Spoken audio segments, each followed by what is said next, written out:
My name's Owen. I'm the Dungeon Master of our Return of the Giants campaign. Hey guys, I'm Jared. I'm playing the character of Krasus, Antares, a Astral Elf Wizard. Hi everybody, I'm Michael. I'm playing Tetra, Circle Stars Druid. Hi, my name's Claire. I am playing Nauthiz, or Now, who is a Stoneforged Fighter. Hi, I'm Ali, and I'm playing Lyra, the Eladrin Druid. Hi, I'm Matt. I'm playing Niles Silverwind, the monk Owlin. Hello! hello everybody. Welcome back to the Lost Archives. It's lovely to see all your lovely faces here tonight. We are very excited to be playing some Dungeons and Dragons in our homebrew campaign, Return of the Giants. Now, I should say really quickly, we are joined again tonight by our lovely guest, Dave, who is playing the guest character of Harry, the Harengon, who is a lovely, mischievous rabbit folk rogue. I think we can now reveal you are playing a rogue. You've done enough bonus action hides. I think that it's the party are kind of onto you now. I think we know who you're playing. Jared is one level in rogue. At least one level in rogue. That's a good point. Actually. Jared is also joining us again tonight. No camera tonight because Jared is still recovering from his knee surgery. But Jared, hello, welcome back. Hello, everyone. Very, very excited to have Jared back. Obviously, Jared was here for the last session as well, playing Krasus, but nice to have you back again. And we are looking forward to seeing your beautiful, beautiful face once you're feeling a bit more recovered. Your microphone's sounding really good tonight. Are you off the couch? So I've sort of worked it out where I can get the microphone pretty close to the couch. Pretty much I'm like holding it. You sound really good. It sounds like whatever setup you've got going is working really well. It's actually my proper mic. Perfect. Because you've got a Yeti, don't you? Same as me? I did, but then my cat made it fall off my desk and break. Remember Shure. I had the robotic voice? Yeah. So I've got the Shure MV7 right now. Ooh. Yeah, it sounds eventually I might get crisp. into podcasting, but who knows? I haven't thought that out. Sounds really good. Yeah, well, we've had a few people now say that we should do like a side podcast where we just talk about pop culture stuff. A number of people have requested that. Wow. Okay. I'm genuinely considering it. Yeah. Oh, and you have Claire's picture up and no Jared. Is that on purpose? No, I had updated the overlay so that Jared's picture was up instead of Claire's, but it doesn't look like that's worked. So let me see if I can get that working in the background now. I'm going to give it 30 seconds while I continue this introduction, and if I can't get it fixed at that point, we're going to have to use our imaginations, because that was the next piece of news. Claire, unfortunately, can't join us tonight. However, she is hiding in the background of Michael's camera. There's her hand. And there's the first 2% of her face. Claire unfortunately has a late shift tonight, and so will not be able to join us for D&D, but she is going to be cheering on from the sidelines for the next 5 minutes until she has to head in for it looks like you're punching Michael. She will be cheering us from the sidelines for the next 5 minutes until she has to head into work. So I will be playing the character of Nauthiz tonight. I will keep Nauthiz safe and alive until next session. Don't worry about that pause. That pause was nothing to worry about.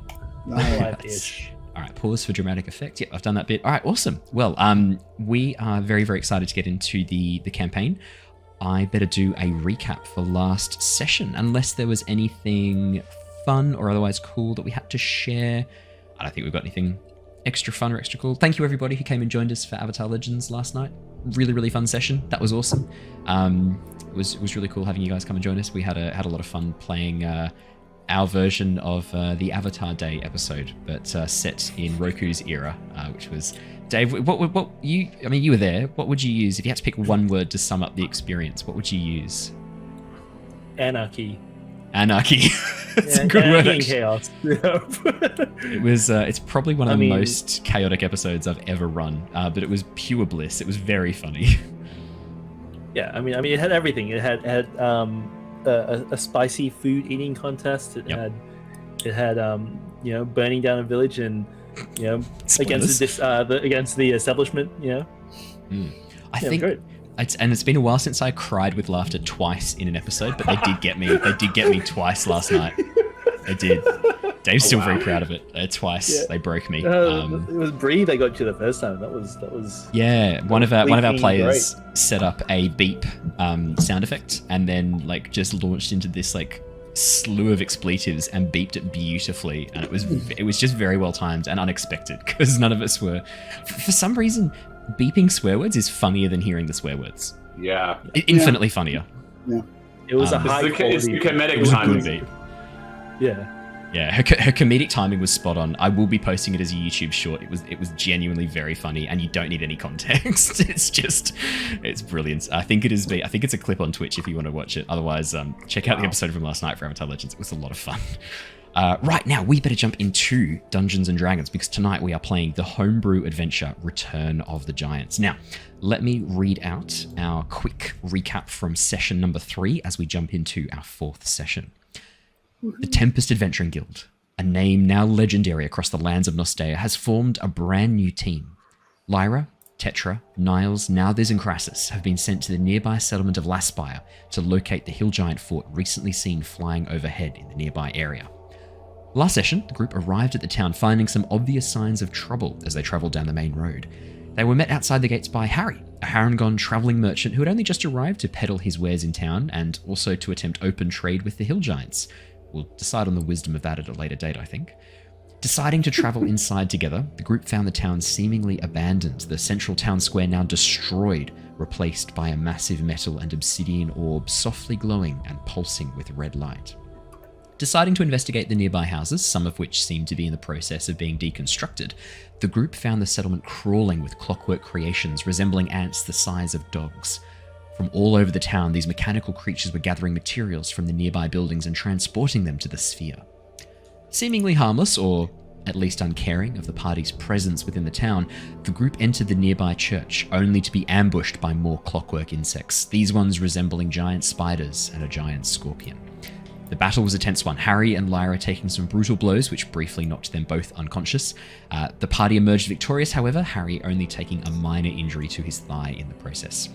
Reunited with Krasus, the party began to explore the town further, using his Astral Owl to scout ahead. Spotting what appeared to be a survivor hiding within the nearby tavern, the group ventured from their safe zone and closer to the sphere. Unfortunately, the party were not as stealthy as they had hoped and were soon forced to flee towards the tavern as 2 clockwork scorpions, these ones in very good condition, attacked. We left off last session as the group entered an apparent safe zone around the tavern, an area roughly 20 feet from the sides of the building, which all of the clockwork creatures seemed to avoid. Once the players crossed the threshold, they were no longer a target. The scorpions immediately powered down and began moving away back towards the buildings that they had come from, the ants still giving a wide berth to avoid the central town area. And that is where we left off last session.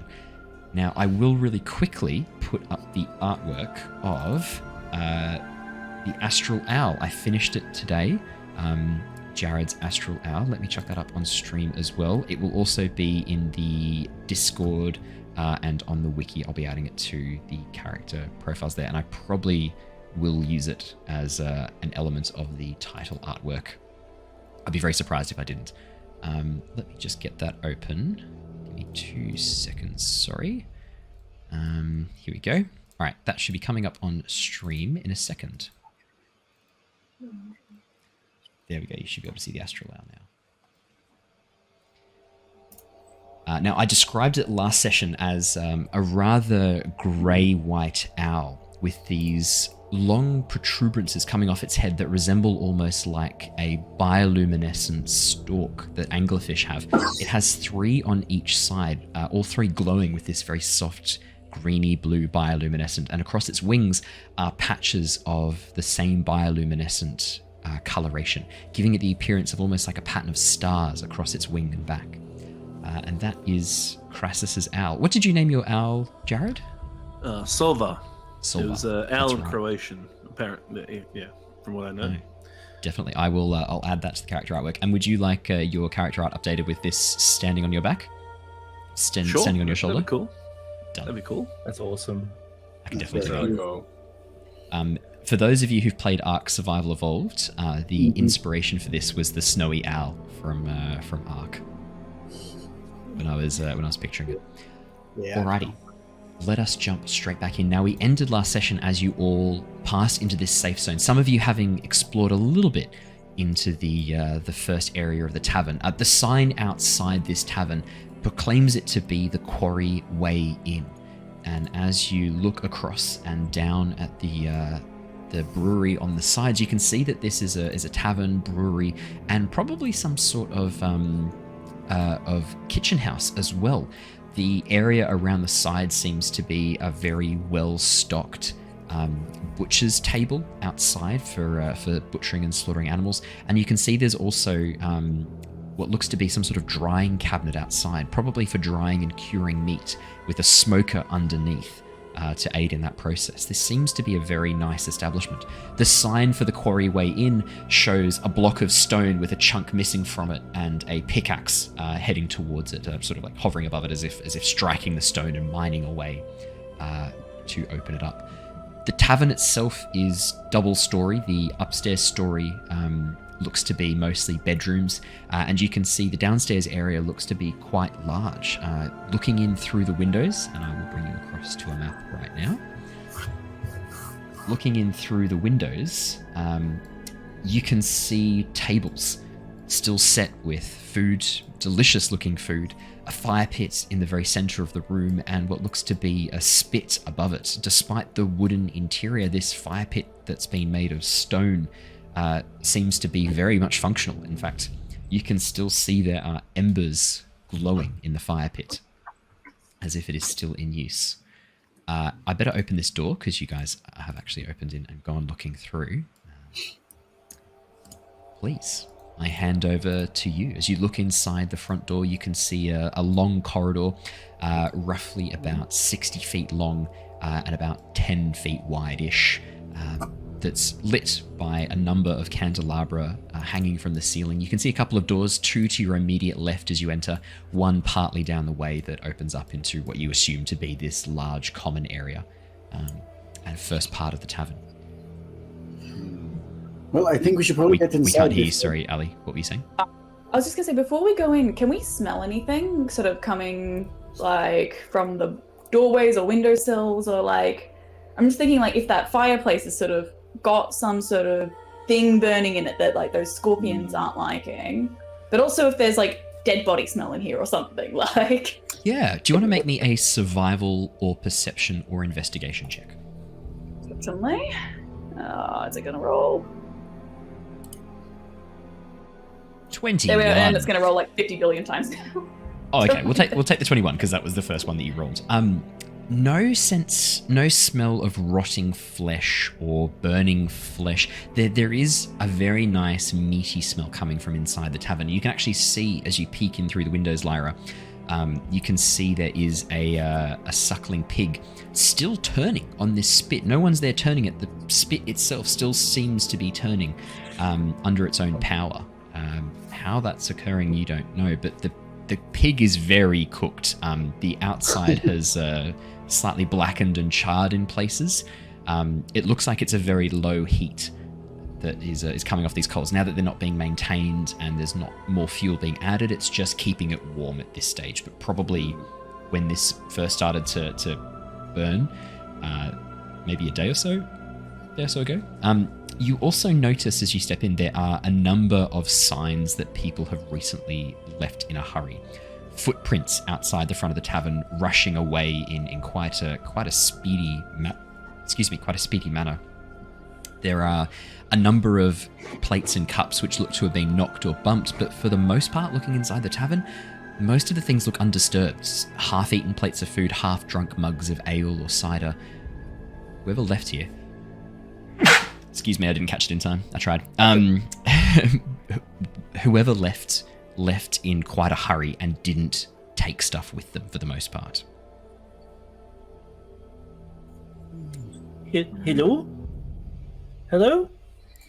Is there anyone here? Oh, Harry, I tried that already. Didn't get a response. Don't know if there's anyone home. But perhaps we should go a little bit further in. Yeah, I think we should probably head inside because the Yeah. things are still after us. Good point. Yes, I'd rather not get eaten by a scorpion today. Yes, If we can help it. that would be wonderful. As you head inside the corridor of the tavern, you Jesus can did see someone in the. Oh yeah. Krasus saw them with his owl and reported it back, and the rest of you. Well, everyone's actually seen it because they minor illusioned it. You So minor everyone illusioned is it, yeah. aware of it. That's true. Yeah, as you head on into the main opening through the main corridor, you can see there are a number of coat racks, most of which the coats seem to be missing. There's no coats hanging on this rack at all, as if when people left or ran off in a hurry, they did think to take their coats and things with them. The weather is also still quite warm, so whether people were wearing coats at the time, it's hard to say. On your left-hand side, as you enter in, you can see these two doors quite close together. One marked with a figure in a long flowing robe with long hair, and the other one marked with a man dressed in trousers, standing with hands on hips. Oh, this must be the lavatory. Anyone need to go before we continue? I didn't want to say anything, but maybe. Nauthiz is quite curious. I'm going to say Nauthiz walks up and tries one of the door handles. As soon as Nauthiz places their hand on the door, the image above shifts and changes like ink, blurring and shifting. And after a few moments, now the figure is much more androgynous, no longer wearing any clothing that marks any particular gender or the other, much more androgynous now. And as Nauthiz opens the door and looks in, you can see it is indeed a bathroom. Nauthiz looks and goes, "Why is there wood in here? What is the wood for?" How's my Nauthiz, Claire? Oh. Thank you. It's weird doing a character while the person is literally sitting watching me do it. It's Yeah. one thing to do it when you're away. And I know you're going to watch it, but like I don't have to be there to experience that. I quite enjoy the disconnect. This is spooky. I'm not loving this. I think the wood is just a bit of a mod con. Most bathrooms have them. Makes things a little bit more comfortable. What is bathroom? Is it room where you bath? Not quite. That is another room. But there is water in there. You bath in water, correct? No, not that water. See, we... Why some water and not other water? It's a little hard to explain. But us regular flesh and bones creatures have to we eat food, and it goes in one way, and well, it comes out the other, and we need a place to put it, so we put it here. Oh, now this closes the door. I'll Yes. leave now this in your capable hands, Owen. Oh God, I don't love this. How am I doing out of 10? 10 No. out of 10. Oh really? Okay, see you, Claire. Oh God, I feel like I was fishing for that, but sure. I don't suppose you have to worry about that. No. Things that go in come out, but they are the same. You lack a digestive system, I believe. Yes. Perhaps when we had a bit more time. Nauthiz opens the other door and checks in just in case. Sure enough, surprise, surprise, it's another bathroom. Again, as soon as Nauthiz touches the door, the symbol fades and changes into a much more androgynous figure. And then Is that like that magic? That obviously that changing of the symbol. Yeah. Is that like that's like fairly is that like an advanced magic? Like is that a common thing? it looks like this is just there's two spells going on here.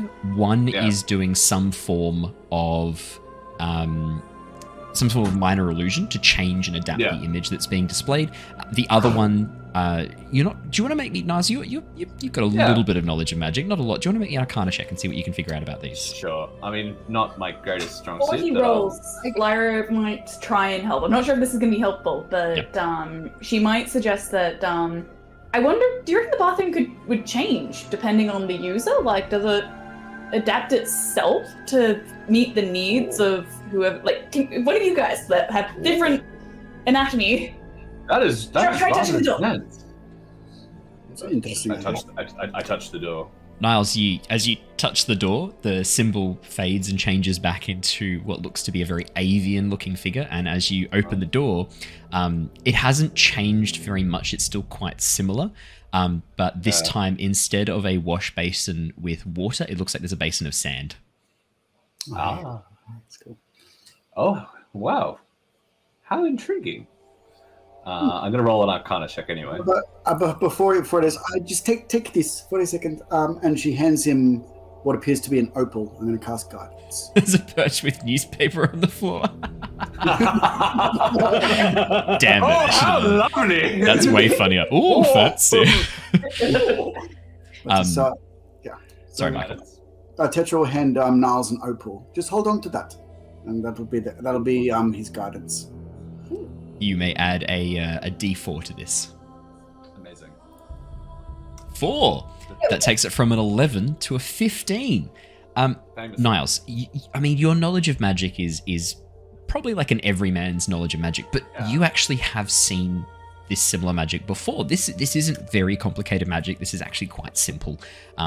Most sophisticated and fairly wealthy or moderate to wealthy establishments have a similar setup like this. It's much easier to have the magic shift and change the bathrooms to the needs of those that are using them, and they also self-clean, which is one of the other major benefits. And in a tavern where people might find themselves getting a bit sozzled, the ability to self-clean the bathroom without forcing some poor manservant or maid to do it it pays for itself quite quickly. The wages of managing a full-time person to clean shit and vomit, especially from the male bathroom, it's a bit cheaper to have magic do it. So the door is having 2 pieces of magic. One is a variation of an identify spell that is basically just recognizing the person who touches the handle, identifying what their needs are and what their preferences are, and then essentially like doing almost like a detect thoughts for that, essentially. So it's what their perception is. And then the inside of the bathroom is just shifting and changing using a variation of the create spell. Cool. I mean, that's still like pretty, like, I wouldn't say complicated, but it's definitely above average with like with the way that you suspect that like to outfit this room probably would have cost the owner anywhere between 200 to 250 gold pieces. Yeah. So it's not as expensive as you might think, because the spell is self-managing. Once you set it up, it doesn't require ongoing components. It's actually quite cheap. But as an upfront cost, it's pretty expensive. Like it's the wage of like a servant for a number of years. But for wealthy establishments, this is kind of an expectation of most of the clientele. Yeah. Cool. Yes, we have. If they have a spell to do something like this, right? You know, very convenient, but not necessity, but, you know, very convenient. Would they have a spell that somehow keeps insects away from the establishment? Like, I mean, if the scorpions and the spiders and the ants, you know, even though they're metal, they're still insectoid-like, it would stand to reason that if they have some sort of raid barrier, like... Other brands are available. I'm not a fan of Mortine. No, we're not sponsored by any of those brands. Wow. I genuinely had to fight the urge to go more smart, more safe, more team. I've been brainwashed. We've been programmed. We've been programmed. Do you know what though? I do find myself reaching for Mortine over other brands. What is this? What have they done to me? Because it just feels more smart, more safe. Bias, my Again, friend. not sponsored. How many of us can still recall the reading writing hotline? Sorry, completely off topic, but speaking of that, you know what? I reckon I could if I thought about that actually. No, I don't think I could. Rent-free. Yeah. That's a good one. I don't think I can do that, but I can quote the entire Lord of the Rings trilogy extended edition. So there's that's taking up most of my neurons. Yeah, that's impressive. Oh my god, yeah, wow. Well done, guys. Holy shit. Parents, this is a very Australian thing, I suspect. Very Australian references. Sorry, I've completely derailed. No, all good. Carry on. So that was a good question, Lyra. As you asked that, Nauthiz is going to shrug because Nauthiz knows not much about magic. I think Niles is just going to look at Krasus being like probably the most like academy-esque sort of wizards Magic in the group. You look like a nerd, Krasus. Yeah. What do you know, nerd? Yeah. What do you think, Krasus? Reveal your Big old secrets, nerd. Yeah. That's a good question. How So I'm going to tell you what you know without making a roll. That Yeah. would be part of your wizard training. that helps. There would 100% be spells set up to manage a lot of the things here. I mean, when you looked in through the window, you could see there was a spit roast that was still turning. 100%. That's just a very simple artificer creation that's running on low levels of magic to keep the spit going. Probably there's one to help keep the fire going as well and maintain the temperature. Looking at it, you suspect probably that rather than the fire actually burning out, what's happened is the feedback from the meat, the fire is adapting to it, and it knows the meat's done, so it's just gone to the lowest setting to keep it warm, but no one's taken it off the spit yet.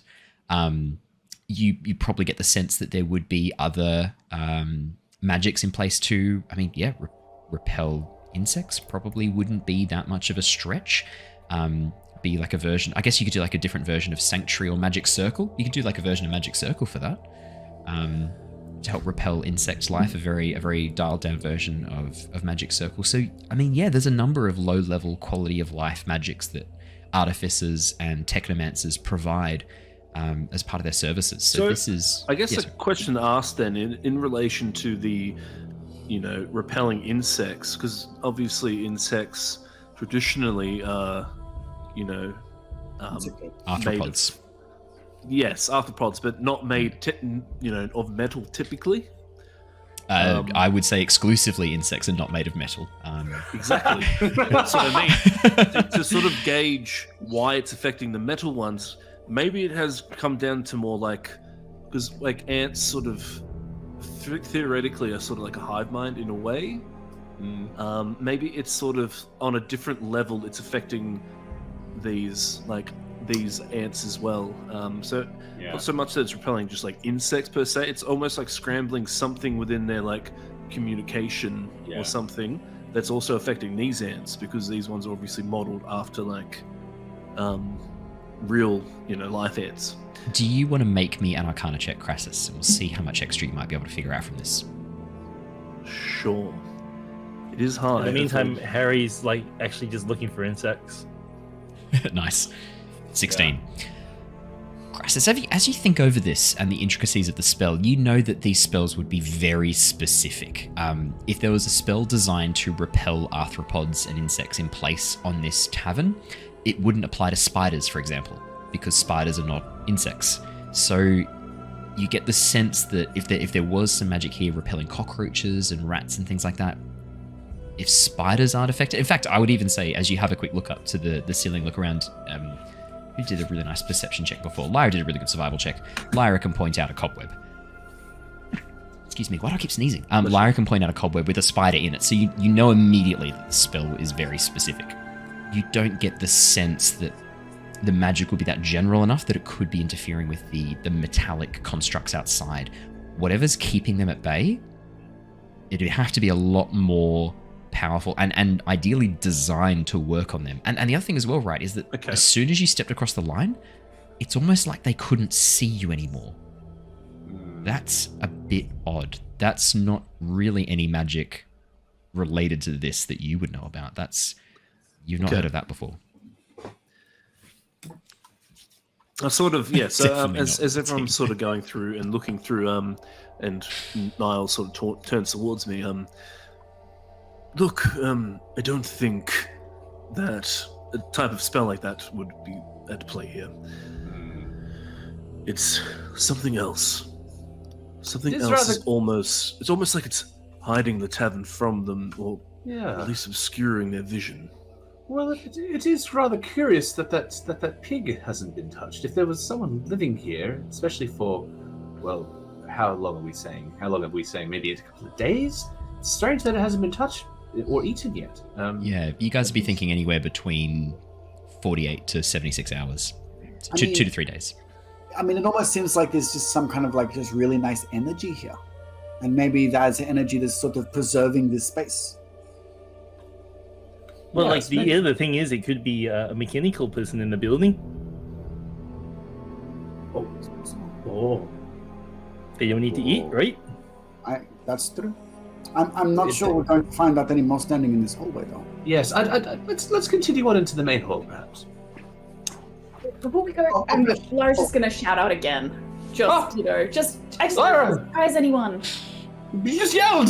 You surprised me! Ooh. Oh, you know I'm here, but Ah! if maybe they didn't notice that we were here, and we all spring up on them, like, they're probably gonna think we're here to kill them or something. I mean, like Well, I everything mean, else in this that- town.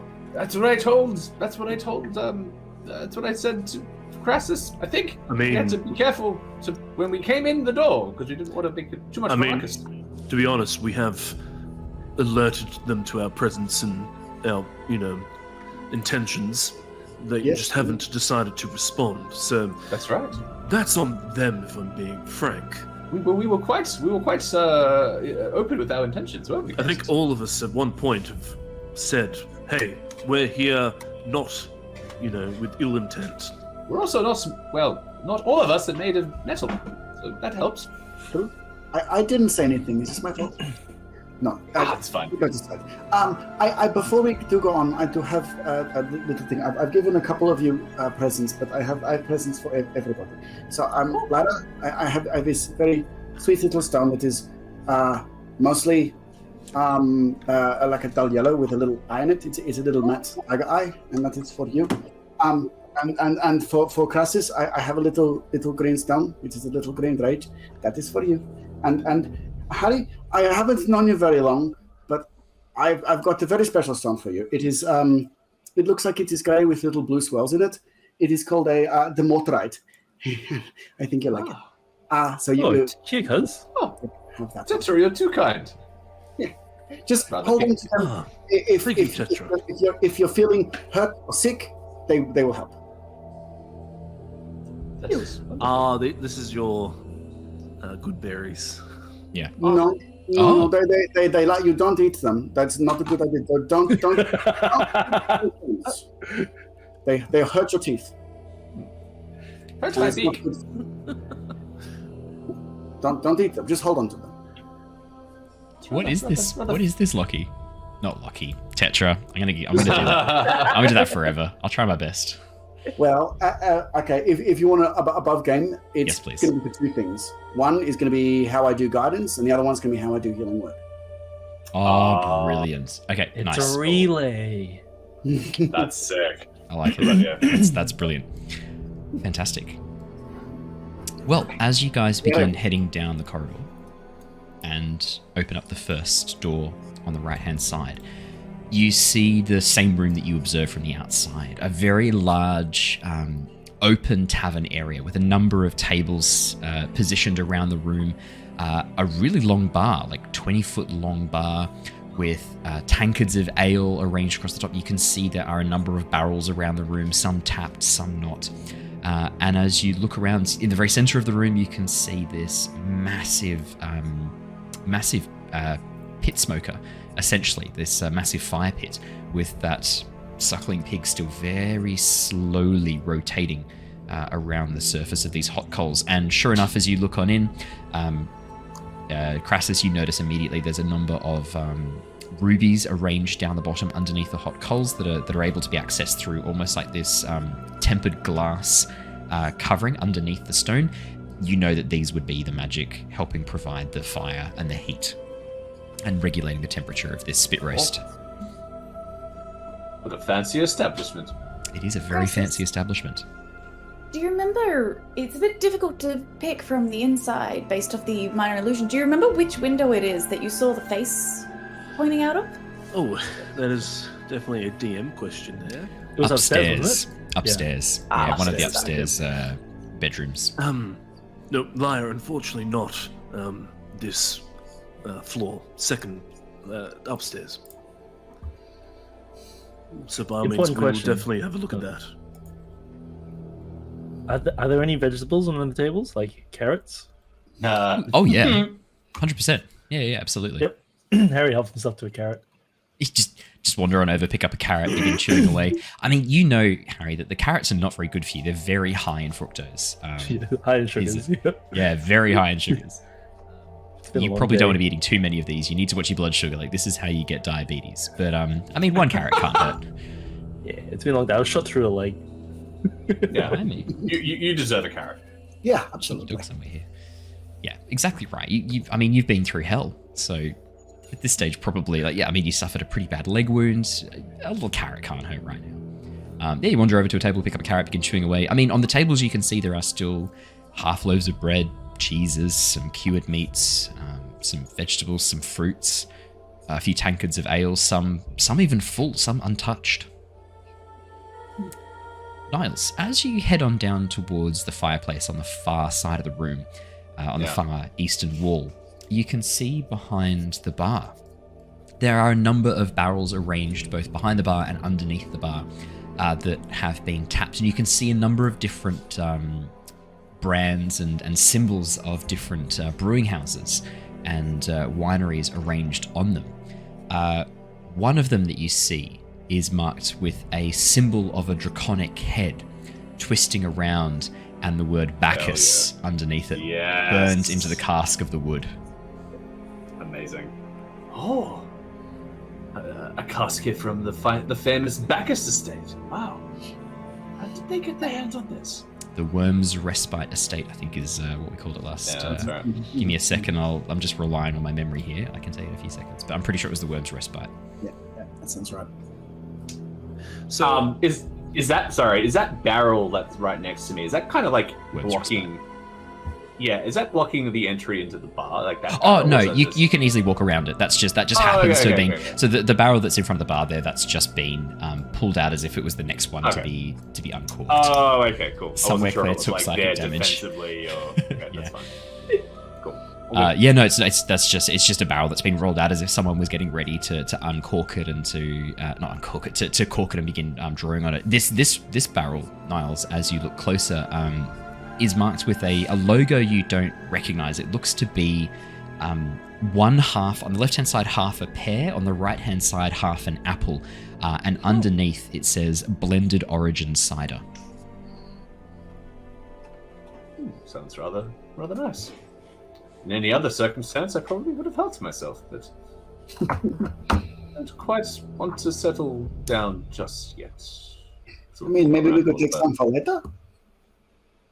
Well, it's not going anywhere. I think we find this mystery person and figure out what's going on here. Yeah. Oh. Is there anything interesting about the fireplace now that we're a bit closer to it? Like any sort of more magic similar to the roasting spit pig? The fireplace or the fire pits? The fire pit in the center of the room, definitely magical. The fireplace on the far eastern wall. Almost fireplace? Fireplace? Yeah. As you head on over and begin examining the fireplace, Lyra, could you roll me a perception or investigation check, please? Perception all the way. Oh, no, accidentally clicked it twice again. Going with the first one. Unbelievable. 23, yeah, I bet you're going with the first one. Second one's a 22, though, so, oh my god, your rolls tonight, Ali. Dang. 23. As you begin looking at the fireplace and examining it, having a bit of a closer look, you can see that there is, halfway up, the chimney seems to have gathered a layer of dense smoke that's just hovering there. The fireplace itself isn't actually even lit, but there seems to be this dense layer of smoke just up underneath the lip of the fireplace, slowly moving and undulating by itself, as if caught in some currents or eddies. Wow. It seems like it's like an air kind of movement and not like it's hit like a solid gelatinous kind of object. It's hard to tell. The smoke is quite thick, and as you try and peer through, you're not sure if you can see light from above. You get the sense every so often that you can with a 23, so you're not sure if there's something solid that's blocking the way, or if there is, it's probably see-through, because you are getting glimpses of light shining down from above, but this smoke is very thick. And right as you're really like peering in, taking a look, for the briefest second, you swear you could see this long angular face made up from the eddies and currents within the smoke. And then just as you blink and look again, it's gone. What? I'm gonna yell up the chimney. Hello? I'm either crazy or I'm seeing things. But Lyra, why are you talking up the chimney? I'm fairly certain I just saw a face in the smoke. Okay, chimneys, right? Normally the smoke goes up the chimney and out the chimney, right? Like, unless it's blocked. But there's like a invisible wall like halfway up this chimney, and it's like the smoke's just kind of like chilling there. And like I looked up and like there was a face. There was definitely a face. Maybe Did it look like the face that Krasus showed us? You only saw it for a second, but no, this didn't look like a human face. It was long and angular and pointed. These very long pointed ears, the whole head itself stretched and elongated. Very bizarre. You've not seen anything like it before. Let's me have a look, Lyra. I'll see if there's anything there. Should we like poke it with a stick? Yes. Actually, Lyra, you've got a staff there. You could give it a bit of a shove, maybe. What if it's friendly or eats my staff? Well, it might be friendly. I put my head in there. Hello in there. Mean no harm.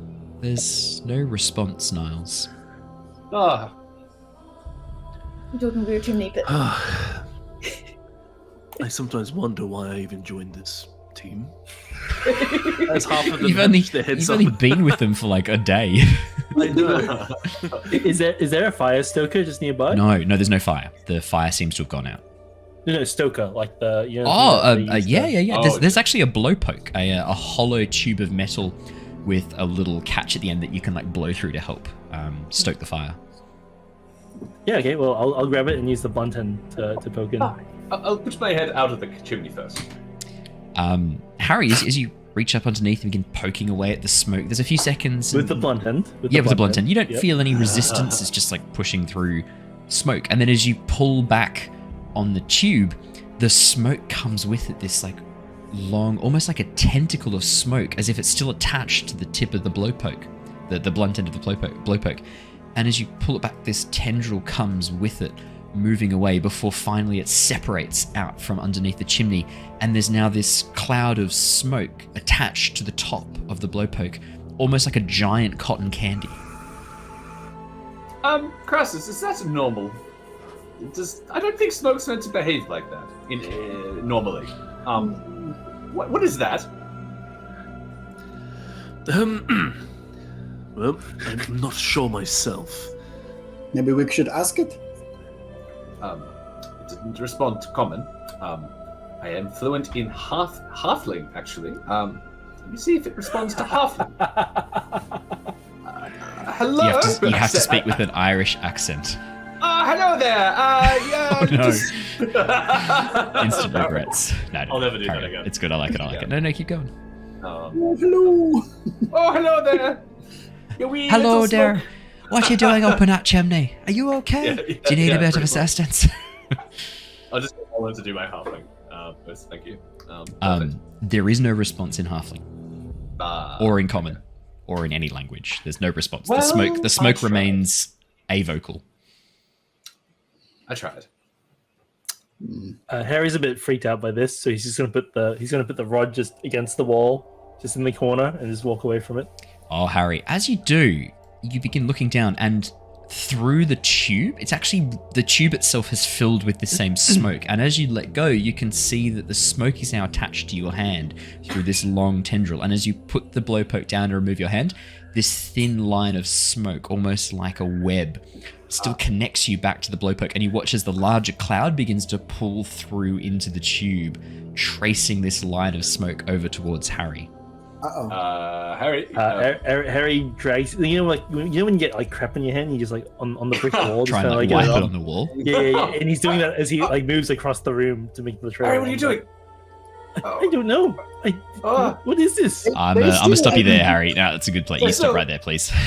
Harry, as you walk over to the southern wall and get in line with one of the chests and you're trying to wipe your hand, there's almost this like moment of stress, and you can feel this resistance, almost like this tension, and then suddenly the smoke in one fluid motion, like a rubber band suddenly being snapped, shoots towards you, and you watch as this cloud of smoke resolves itself into a small figure, almost a little bit fairy-like, with these wings and this elongated face made of smoke, its body shifting and changing as the smoke wheels and turns around it. And as this face emerges, you watch as these long teeth begin pushing out of the smoky maw. And as it looks towards you, this very wicked grin comes across its face and it attacks you. I'm going to get everybody to jump into initiative, please. Make sure you click on your tokens and then click on roll initiative. I will roll for Nauthiz. Here we go. Oh, 9. 7. 9. I rolled twice. Apparently, Tetra doesn't like to go first. She likes to go last. Yeah. Let's get how. For It's too ambient. Tetra just likes to take the situation in, you know. Just, Yeah. it's like, oh, yeah, cool. You're analytical. Yeah. Absolutely. That's better. Yeah, that's what I'm looking for. All right, let me roll for Nauthiz. Nauthiz has a +0 to initiative. That show up. Nauthiz rolled a 2. Whoa, why can I see like 7 of Tetra? What is going on? It's my new spell. Okay, so let's go through in order. So, I'll just turn that music down just a touch too. That's a little loud. All right, so Harry, you get advantage on your initiative, don't you? No, I accidentally rolled twice. Oh, you just rolled twice. Okay, so 14. Niles is 9. Krasus was 19, so I can delete that Krasus. Oh, it must have been because I still had the other one up from before. Tetra was a 7. Lyra was a 16. And I'll add a token for Nauthiz. Yep, let me just add a token for Nauthiz. Let me know if that music's too loud, by the way. I will make it a little bit softer. We can change it anyway. Yeah, Nauthiz was a 2. And I better roll for the smoke methods. The smoke what? Nothing, don't worry about that. That's an 8 for the smoke method. And while I'm here, I may as well roll for the other 6. What? Don't worry about that. Okay, don't worry about that. Music is We poked the button.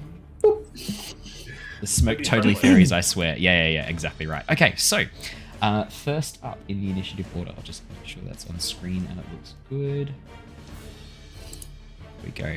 So I will quickly order by highest initiative. Looks like Krasus is first on a 19. Okay, so there's only one within view at the moment, though. Yes, I that's see. correct. Yeah. I guess a question to ask is, would Krasus know of these creatures? Krasus, would you like to make me a Arcana check, please, or I'd allow Arcana or Nature? I'm good with both, so let's go nature there. I think it's probably a little more... actually, a little more magical in nature. Let's go Arcana. 23. 23. You do indeed, you know of methods. They are minor elemental creatures. They tend to accumulate around areas of high elemental energy. They are traditionally on Nostea quite rare, with the pathway between the elemental planes and other realms closed to those of Nostea. Methods have been quite rare recently, or at least in the last sort of couple hundred years of Nostea. But you have heard reports that since the portal underneath Palin opened, and since the giants have returned, Mephits have been far more common. These creatures could be quite tricksy, sometimes malevolent, mostly malevolent, and they tend to be very protective of the source of their elemental focus, or essentially where they come from, the source of their elemental location. They're interesting creatures. You wouldn't know a huge amount about them, but you do know that they're elementals. They normally are tied to the element that they are made from. So this Mephit, for example, appears to be made of smoke. You get the sense it's probably tied to the element of fire and air. So potentially elemental attacks that focus on fire will be ineffective against this creature. Oh, okay. And another question to ask is, would I know that Mephits travel in packs? Like, do they normally, run around in mobs? You're not sure. You know that they are somewhat intelligent. Mephits, they're intelligent. They have a hierarchy and a social structure. Whether or not whether they run in packs or not, you're not really sure. That could be something that they do, but because they're just so rare on Nostea, off the top of your head, you're not 100% sure. But okay. I will say right now that if there's one Mephit hiding in the fireplace, you get the sense there's probably more around. All right. What I'm going to do is, first things first, I wouldn't mention this out loud because that would take way too long for 6 seconds. Yeah. The thing I will say, as I'm walking towards probably one of the more proficient... door. Okay, bye! Krasus just begins walking out of the room, essentially. Krasus was over by the western wall near the fire pit, just immediately begins walking towards the door back out. Ta-ta! Farewell! See you later, but no, as I am walking away towards Nauthiz, I will sort of... Not walking away, I'll move with some urgency. I will shout, do not use fire on these creatures. They will not really feel it. So keep that in mind. Their methods, smoke. Methods.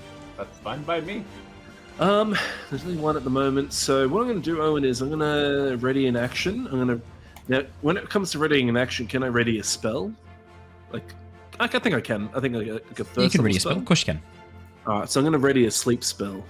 So when I see a large concentration of them sort of pop up, even if that includes us, we should probably out HP them. So I will drop a sleep spell when I see a few of them pop up. Brilliant. Love it. Alrighty. Next up in the initiative turn is Lyra. Being a little bit closer than she'd like to the smoke method. DM, I need a judgment on this. Hello. When Krasus says, don't use fire on them because they're made of smoke, yep. Would Lyra be smart enough to know that she could use water on them? I mean, you've been told you can't use fire. That opens up the door to everything else. Yeah.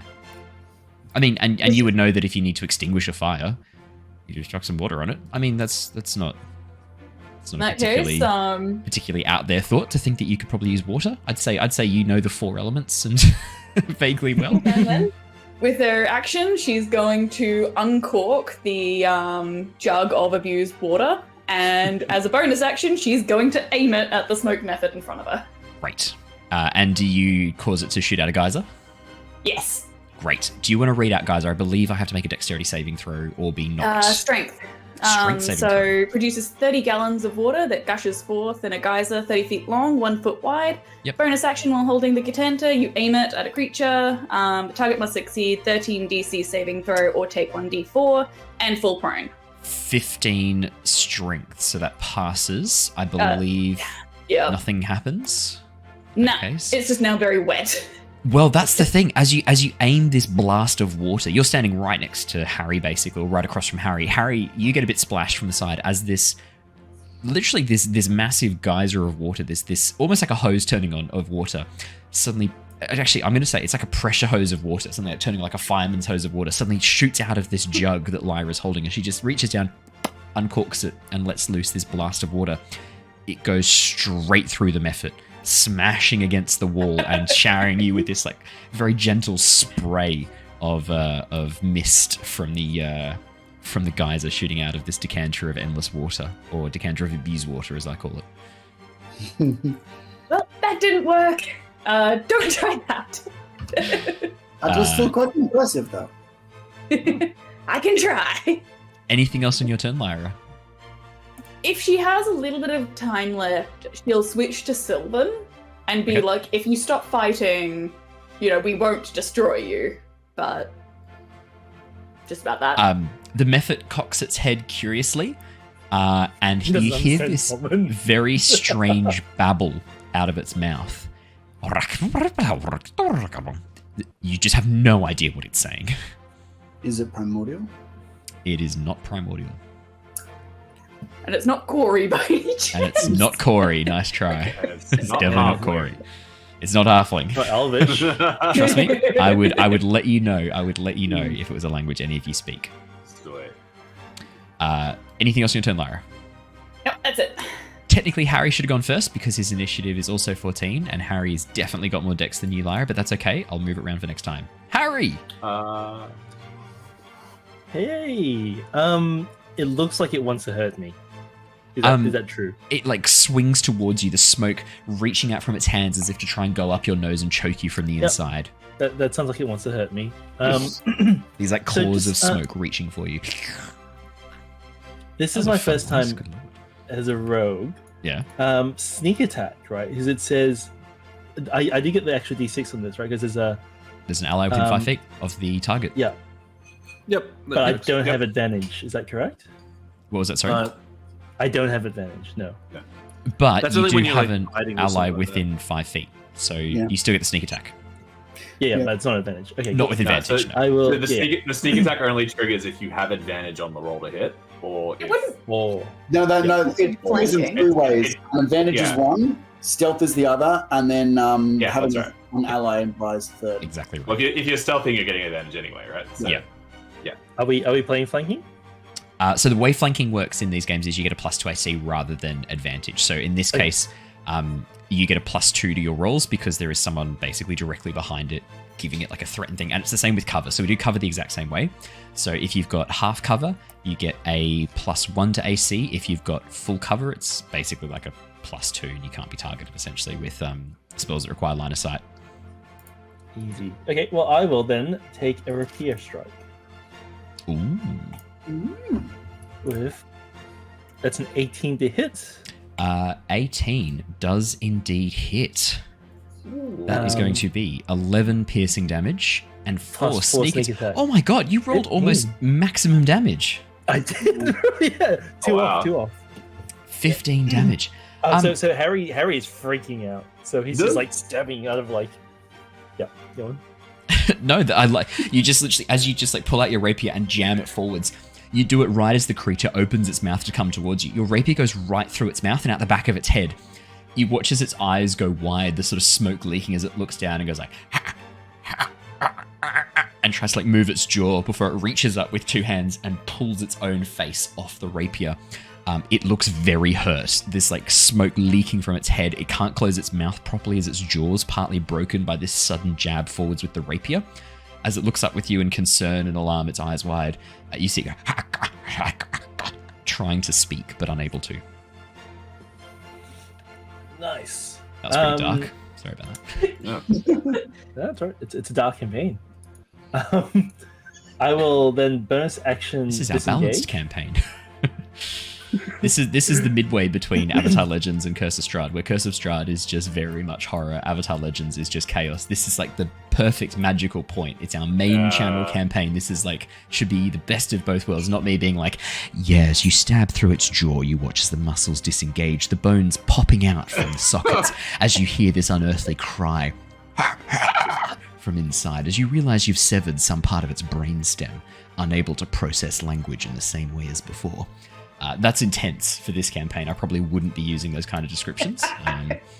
Well, we went down a village in Avatar, so everything's like... Yeah, true. Everything's on the table. Sorry, Harry, what else would you like to do? Yep, I'll bonus action disengage. Yep, brilliant. and that looks like to him just like flicking the smoke off his hand. Yeah. The smoke is no longer attached to you. As you stab through with the rapier, whatever concentration this thing was maintaining is broken.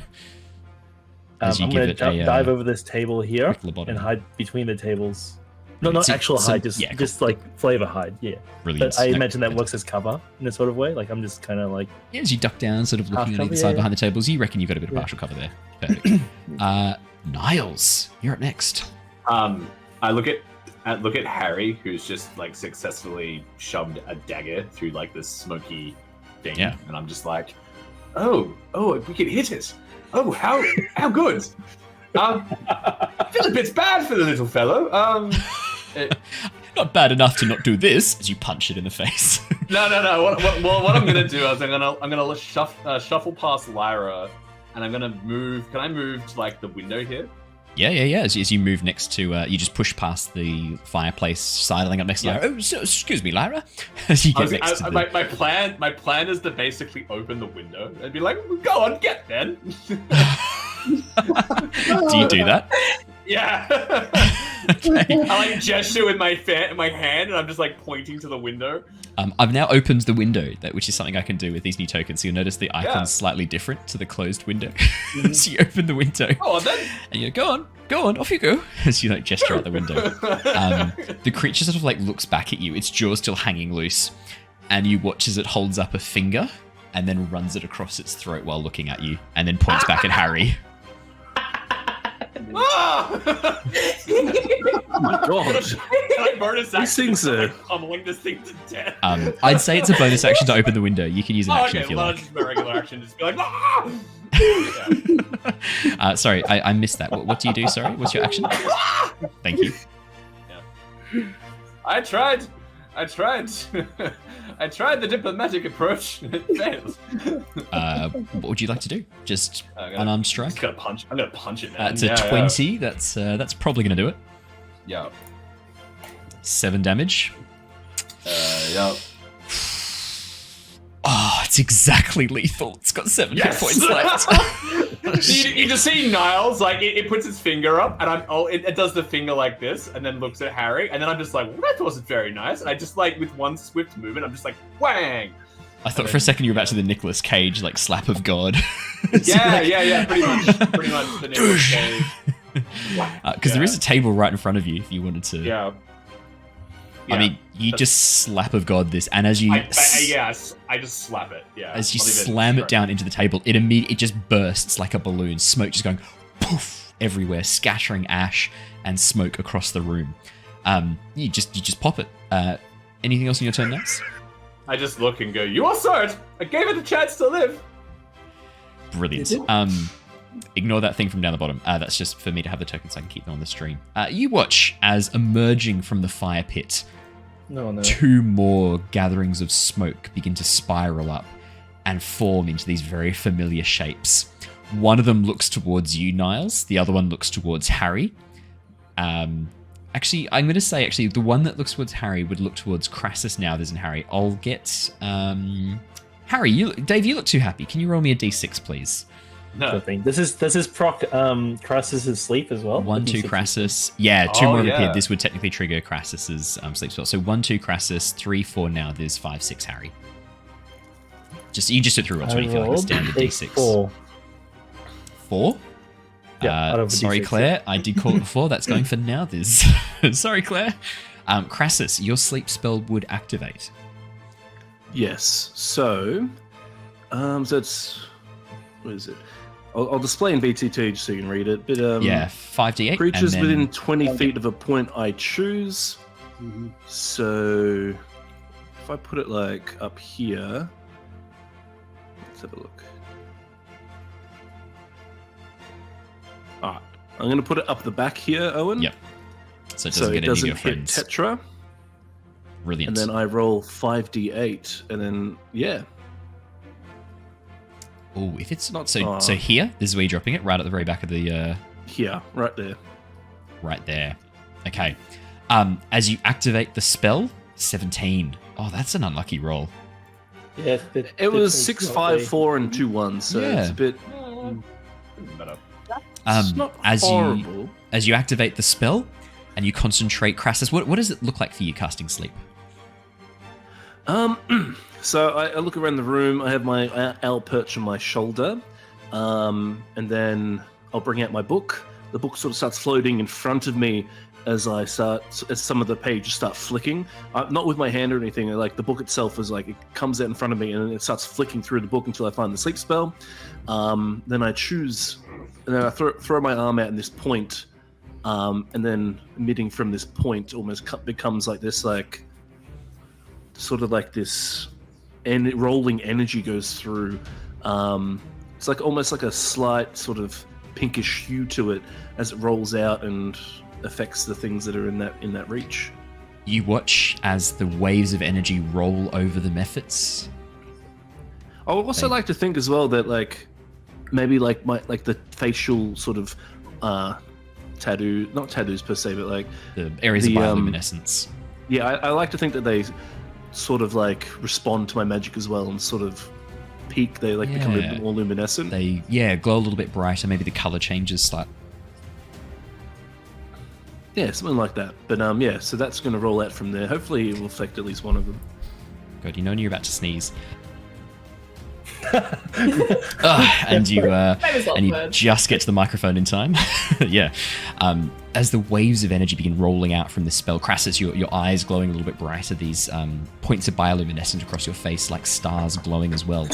The waves of energy seem to sweep forwards, and as they reach the methods, you watch as one of them for a moment begins to sort of like grow a little bit faint, the smoke beginning to dissipate, and then it just doesn't look to be enough. You watch as the energy fades and the method, which is just about to fall asleep, sort of like shakes itself awake and seems to be still awake.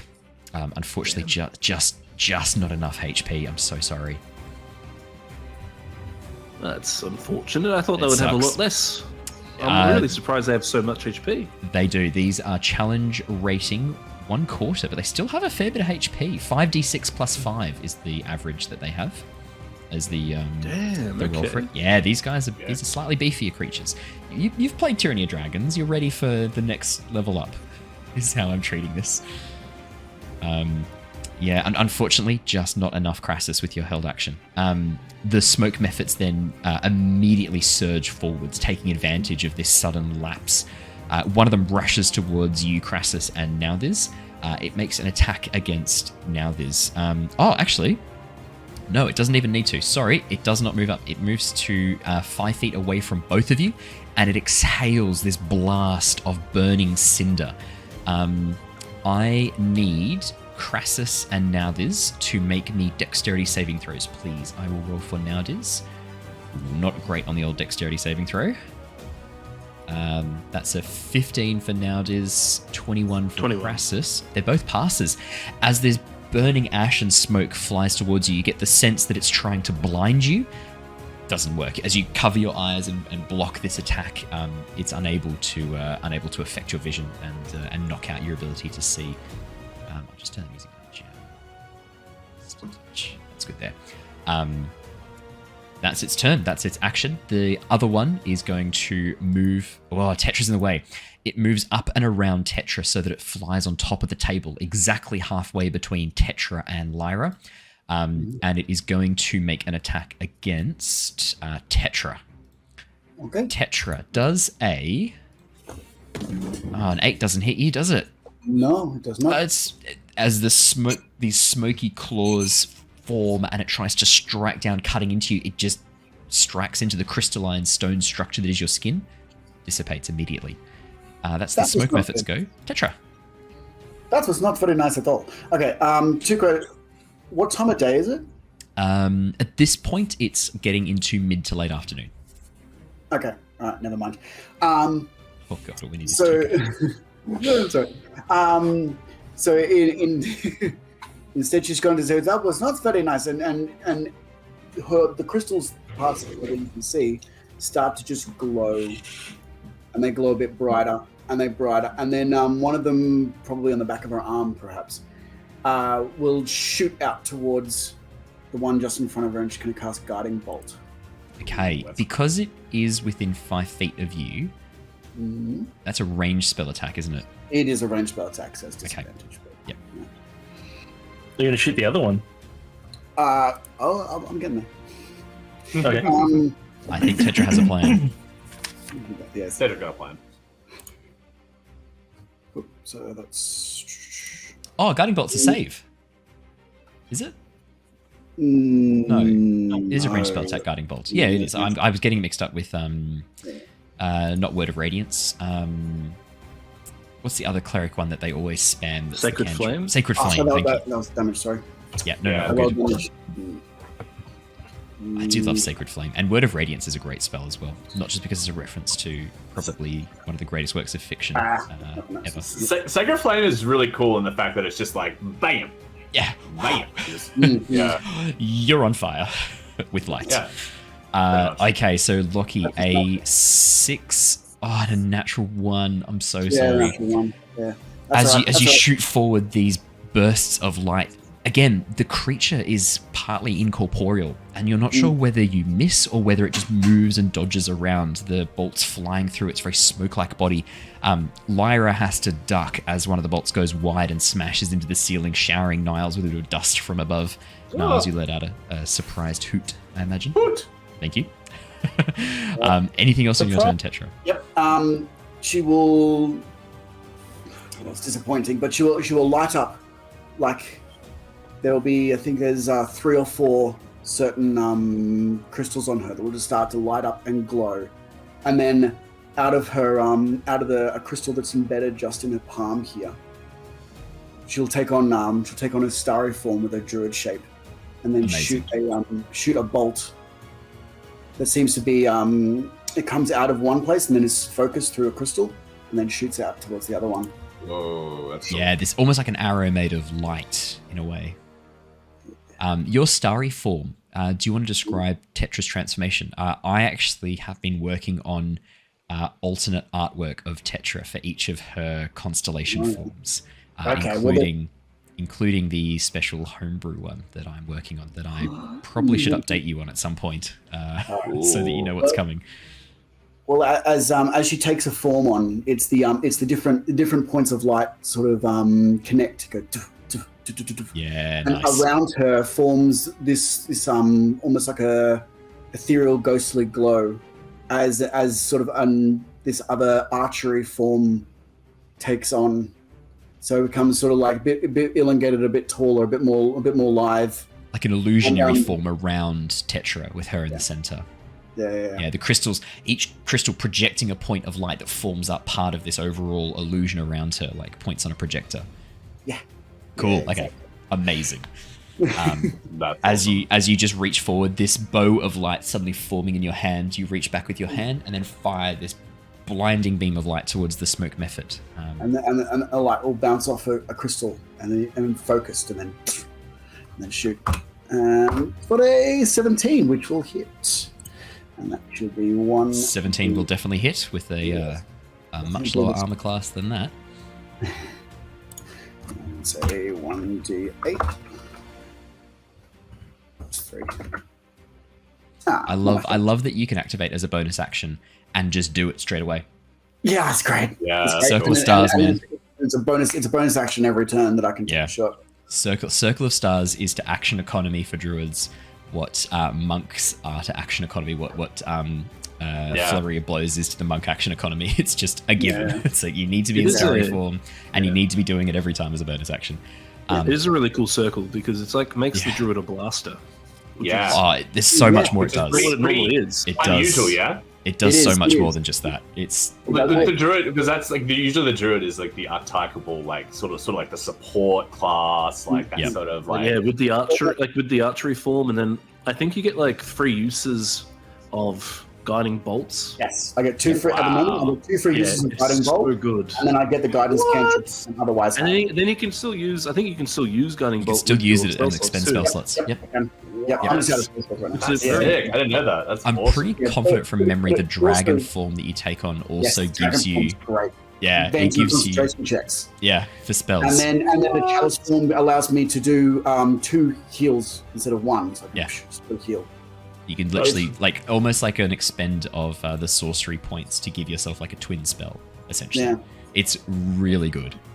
Yeah, it is. That's amazing. I didn't know that. Mm. Yeah. Damn. Tetra, as you shoot out this bolt of energy, this bolt of blinding light, this damage, as it shoots through the method, the light seems to disrupt its form, piercing through and smashing into the wooden beam just behind Nauthiz's head as Nauthiz looks through the smoke method at you, Tetra, as you deal 4 damage to the smoke method across the room. Very nicely done. Very rude. Anything else on your turn? No, I'm just going to call them rude. Just call them rude. Yes. Niles nods in agreement. He's just like, yes, very rude. You watch as around the room, 3 water barrels begin to shake ominously, and then with a sudden splash, more creatures begin emerging. Almost made from the steam itself rising from these water barrels as they begin to overheat. You watch as, again, these very similar looking creatures begin emerging. These are steam methods. There is one. Can I ask Hello? a question? Yes, you can. Was this one around when my sleep spell went off? Still passed. HP is still higher than 17. Oh, no. Okay, I tried. So the HP for the steam method is 66. 66. So you roll 66 and then that's how you get their HP. So and I've just done the average, which is still higher than 17. Sorry. It was a great 18. use of a spell. It's just a shame that they're slightly higher. Nah, it's a bit more than that. The average is 18, right? 66. According to this, it's 21. No, I can't. 32. That's 32. Wait, hang on. 6 times 6 is 30. Regardless, 64. the creatures will continue to attack. Unfortunately, Harry, one of the steam methods goes for you. It goes to claw. Bring it on, come on. Bring it on, come on. Actually, no, it's not going to do that. As it bursts from the, as it bursts free of the barrel, all 3 of them immediately begin to shift and change. Their bodies suddenly blurring as they take on this very bizarre, rapid shifting movement as all 3 cast blur. Nauthiz is next. Nauthiz is just going to go for it. Nauthiz pulls out their war pick and smashes down on the method right next to them. That is only a 13 to hit. That is a hit. 8 piercing damage. Oh, hang on, sorry. It's to the steam method. That is with disadvantage while blur is up. Sorry, I will roll that with disadvantage. Just cast my own spell and forgot about it immediately. Still hits. That next roll is a 19, so 8 piercing damage as now this slams down with this war pick. It just cuts off one of the arms of the method as it pauses and looks down at the empty stump. More steam rises and gathers and reforms it, but the method looks a bit smaller as a result. Now this is then going to good bonus actions. Is anyone looking? No. No. Now this won't make any bonus actions. Krasus, it's back up to the top. It is your turn. Was there a concentration check for the blur once it got hit? Let me have a quick look. I think they. I'll make one. It doesn't specifically say that it's immune to it, so I will make a concentration check. What was the damage? 8. No, that's a pass. That's a 12. It's fine. Krasus. Okay, so this one's taking some damage. Yes, the steam. So I'm gonna do Nauthiz. A mind slither on that. Ooh, good I believe that's an intelligence check for me. Yes. So I'll make an intelligence check. That is a 13. Damn, it just passes. That's my Oh, DC. I'm sorry, mate. No, That that's sucks. fine. What I'm going to do is, so that's my main action, I'm going to immediately go through this door and close it. There it is. Krasus just walks out and closes the door behind him. You're back in the corridor, Krasus. That's cool. Now I'm You gonna watch have as my... a bullet emerges from the floorboard. No. Oh, I'm kidding. okay. So I'm going to do that. That's my main action. I am the coward shark. I don't have any bonus. I am a wizard. I'm not going to stick around in close combat. That's true. Okay, and then I'm going to have my owl stick around though and provide the help action to Nauthiz on a next attack. Because it makes sense. My owl's already like right next to it, pretty much. So my owl's going to stick around. It will fly up to the roof and then come down and provide the help action Or I don't know how help action really works too well with this sort of application. So essentially, Harry, if it's who are you helping out? Sorry, helping out Niles. No, Nauthiz. If you're helping out Nauthiz will get a advantage on one of the rolls. Okay, cool. So then, because then obviously I guess it'll almost be like a held action then, because it'll stay up top where it can't be hit, and then it'll swoop down, provide the help action, and come back up. Yep, brilliant. I'm also going to move in here. So how much was that? So 5, 10 to move in there. 5, 10. Cool. And I'm going to do another gonna move to there, Owen. Okay, Krasus just begins moving back out of essentially back towards the front door, away from all of this that's going on. Oh my god, wouldn't it be cool if his hand comes through the wall and grabs the steam thing from the other side? I do like that. Harry, it's your turn. So this steam one here. Yeah. Is it technically engaged with me, or is it Yes. we're not engaged? It is engaged with you. I have cover. Congratulations. Does he have cover? So you would have had cover, but from the other ones, but because he is on top of the table looking down at you, he has the high ground. And as we know, he who has the high ground. Never Anakin. Yeah. Okay. I hate you! Is essentially what the response needs to be there. You underestimate my power! Yeah, that's it. I think one of my favorite memes that I saw this week, it's an old one, but a good one, and it checks out. It's the marshmallows. It's the marshmallow with the face drawn on as Obi-Wan Kenobi being like, I told you, Anakin, you were like a brother to me. And then you turn over towards the gas stove and there's a marshmallow just burning to death with a face going, I hate you! I love it. It's great. Love it so much. Love you and McGregor's Obi-Wan. Can't remember the actor's name for Anakin Skywalker, but he's amazing. I love him. Probably one of the best casting choices. Oh, so good. Oh, incredible. I mean, we do hello there all the time, so We clearly. do. I mean, it was a large part of how I came up with Lockie's voice. Yeah. What are you thinking, Harry? So I missed it earlier. I was talking to Liv. Sorry. When you saved with the dexterity saves earlier, Hayden you took no damage. Which was that? Sorry, when the smoke one attacked, and Nauthiz and Krasus had to do the dexterity save. So it didn't take any damage from Krasus. No. So no, it when did. they passed dexterity. The smoke didn't do any damage the to them. dexterity save. Yeah, Okay, smoke didn't do any damage to them. Okay, I mean, as you look at it, it doesn't let's even use look this. like enough smoke to have damaged them anyway, even if they'd failed. Okay. It looks like it does something else. Harry's gonna juice this. He jumps on top of the table. Yep. And he's like, "On guard!" with his rapier. Amazing. I like how you're pronouncing and- rapier. A rapier. It sounds very Rapier. fancy. Rapier. And he's gonna just do a normal attack. There's no benefits, no sneak attack. I mean, it worked really well last time. So But it's a disadvantage, isn't it? it is because this creature has blur Yeah. on it. And if I roll this disadvantage, do I get the first attack or the second attack that goes? It's the whichever first passes? damage. Yep. Okay. Yeah. Come on, roll. Oh. 10 is not Okay. enough to hit. So 19 and 10. 10 is not enough. As you stab forwards, thinking you've got this thing, your rapier just goes right through it and jams into the wall and begins to bend. And as you pull it back, the creature pokes its tongue out at you and goes, "Nyeh," with its fingers, making a bit of a mocking face towards you. If that is the case, I am going to. I am cornered. There's nowhere I can go and hide. Not really. Okay, well, because I can't get past him and go up the top of the room. So You can still use flanking to get your sneak attack. And remember, you've got sneak attack against ones that others have positioning on. So, like, you'd have advantage against the steam method and smoke method currently engaged with Tetra and Lyra. Yeah. And one with Yeah. And this guy's hurt. Okay, well, I'll bonus action disengage, dive over the table, and Run into the corner of the room. Or do you want to open the window and dive out? Do you want to just do a Krasus? I want to open the window anyway, just in case I need to dive out later. Great.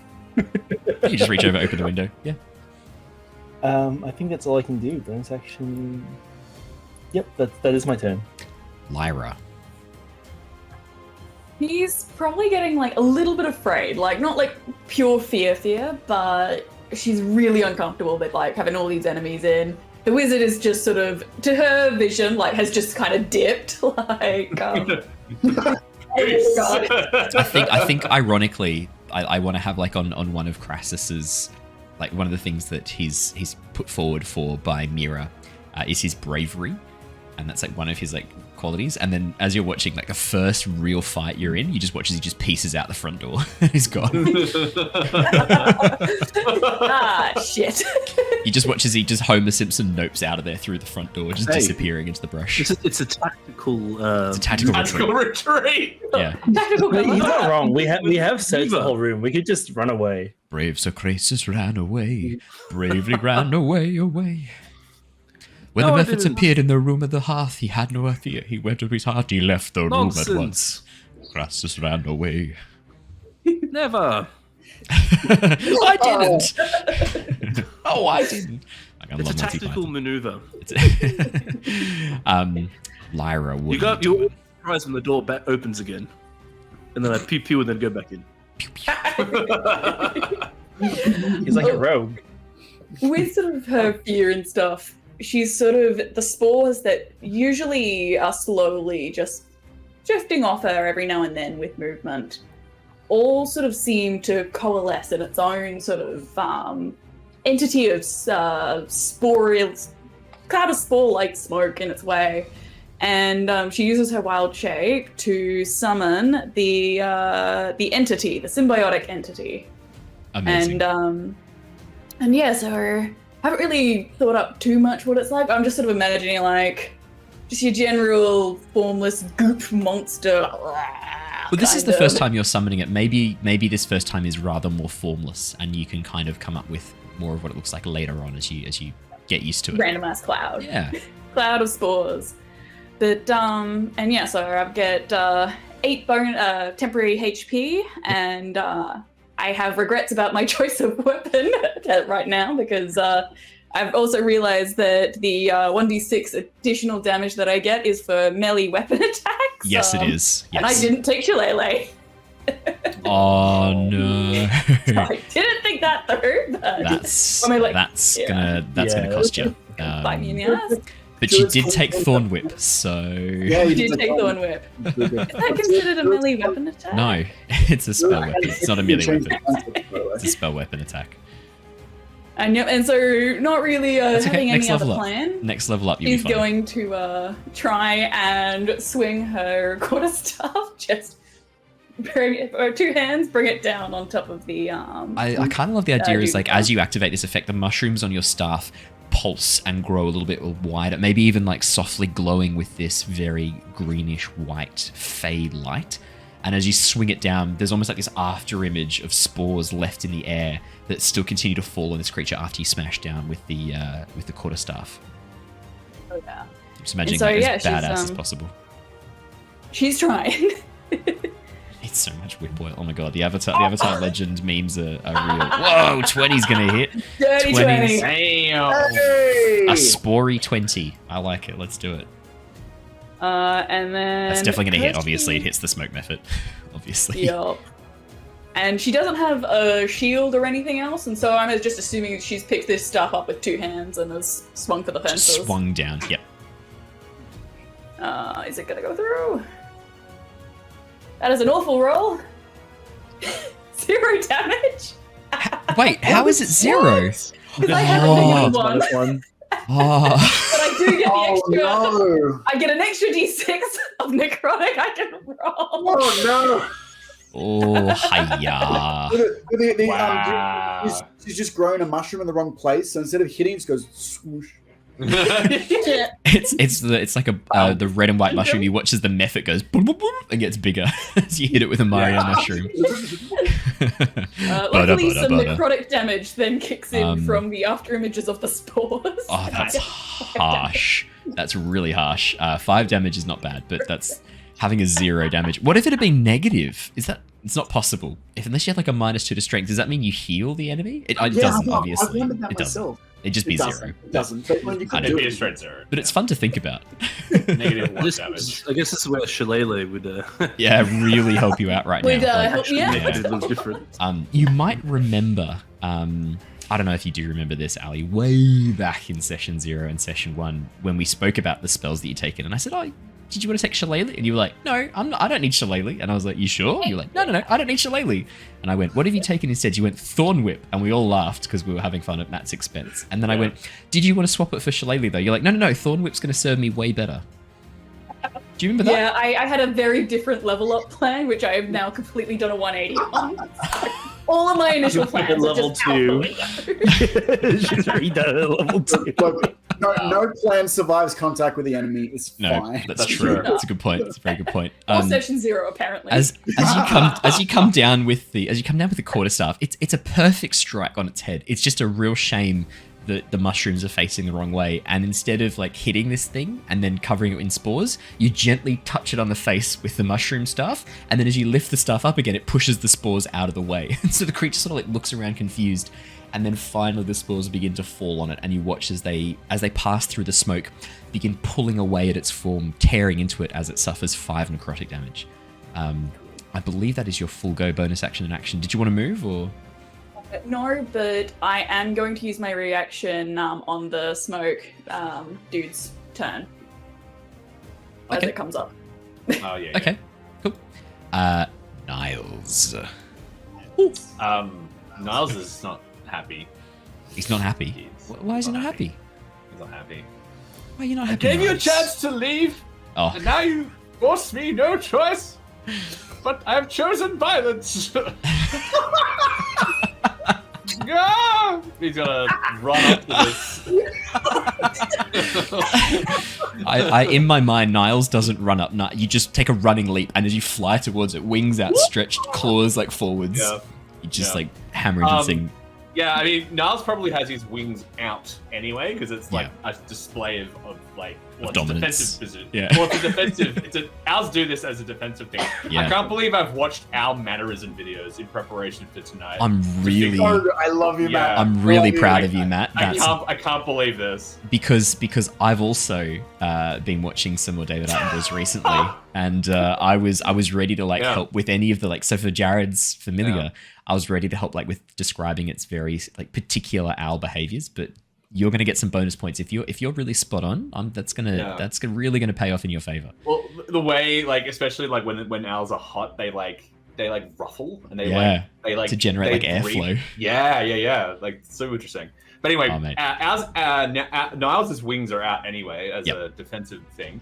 But he's just gonna launch this flying kick at this Memphit on the table that Harry tried to get. And he's just gonna lay into it. So he's gonna first of all try an attack, just an unarmed attack. So remember, you have disadvantage because I do have disadvantage. Still 25 and 23. Are you kidding me? Wow. He's ready. He's out for blood, man. Yeah, clearly. Oh my god. Yeah. And that's going to be an 8. Hot owl person. I make sure your safe search is on if you're googling hot owl. Yeah. Definitely safe search on, and don't go on DeviantArt. 8 damage. And he's gonna follow up. He's gonna use his bonus action to take another strike. So he'll. Does the Memphit have to roll for concentration?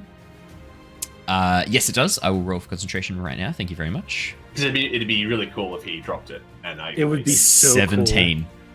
I guess it's just not cool. No. Sorry.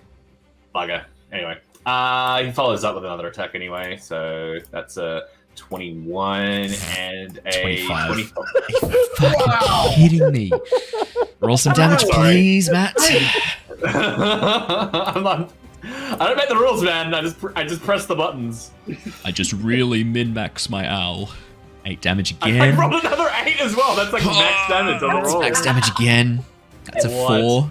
I better roll another Constitution saving throw. Concentration just casually dishing out the pain. On 12. It's still up, so it defaults to 10 if the damage is less than 10. It's still got blur up. I'm guessing flurry of blows, or are you happy to just let this critter go? Well, no, I used my bonus action to attack a second time, so I'm not going to flurry blows it. I'm going to save that for another time.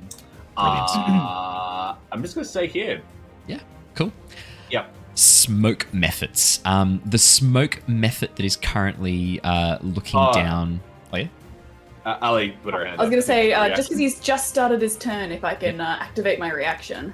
Do you get to just activate a reaction because it's the start of his turn, or is it? I do, because he's within 10 feet of me. Yeah, I guess so.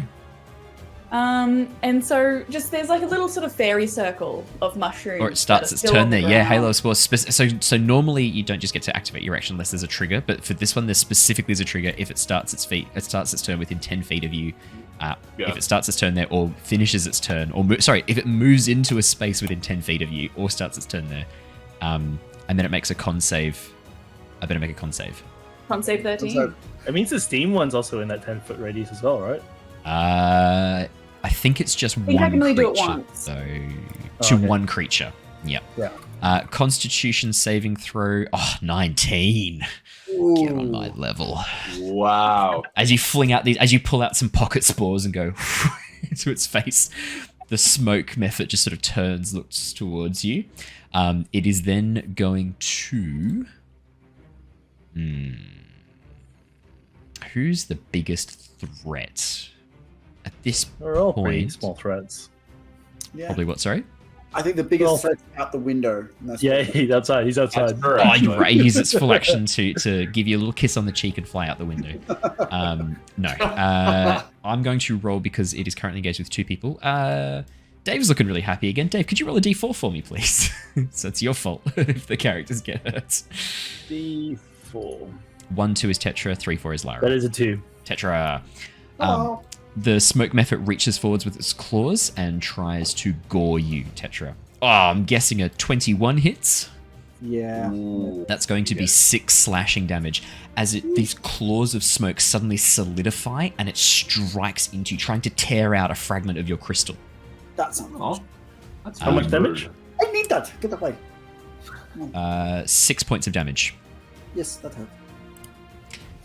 The other smoke method that is currently looking at now is Harry and Niles. It's just seen Niles do a shitload of damage. It's actually going to fly over towards Niles and Lyra, and it is going to let out a burst of this smoky, smoldering ash. Each creature within a 15-foot cone must succeed on a dexterity saving throw. I need a dexterity saving throw from Lyra, who's There's an 81. natural 1. And it's a dex save, Niles. I'll wait for Ali to get back. Niles, you are blinded. As this smoke fills your eyes and the cinders burn, you quickly close your eyelids and try and turn your head away from this burning ash and smoke. Lyra, could I have a dexterity saving throw, please? Certainly can. Don't roll a 1 like Matt. I'm 8. blind. Not much better. You're also blinded. The 2 of you, Niles and Lyra, you are both blinded for the end of the method's next turn. So all of this turn and the next turn as well. The method is then going to fly. So it's done that to you 2. You're both blinded. And Lyra's used her reaction. It's going to fly up around to the other side and get into a nice little position in the back corner. Tetra, it's your turn. It is indeed. So what he's going to do is first up some of the not crystalline structure, but some of the more rocky structure, say over her shoulders and stuff like that, sort of starts to. It doesn't glow, doesn't even really do much, but it starts catching little bits and little motes and things out of the air as it sort of rotates around, and she's going to cast Blade Ward on herself, using the magnetic resonance to slow down their weapons. Brilliant. And then with a bonus action, she will shoot the method near Niles. Using that same way of stars, starry form archer. Is near stars. Yeah. You have disadvantage because it is blurred. Oh shit. Okay, that's fine.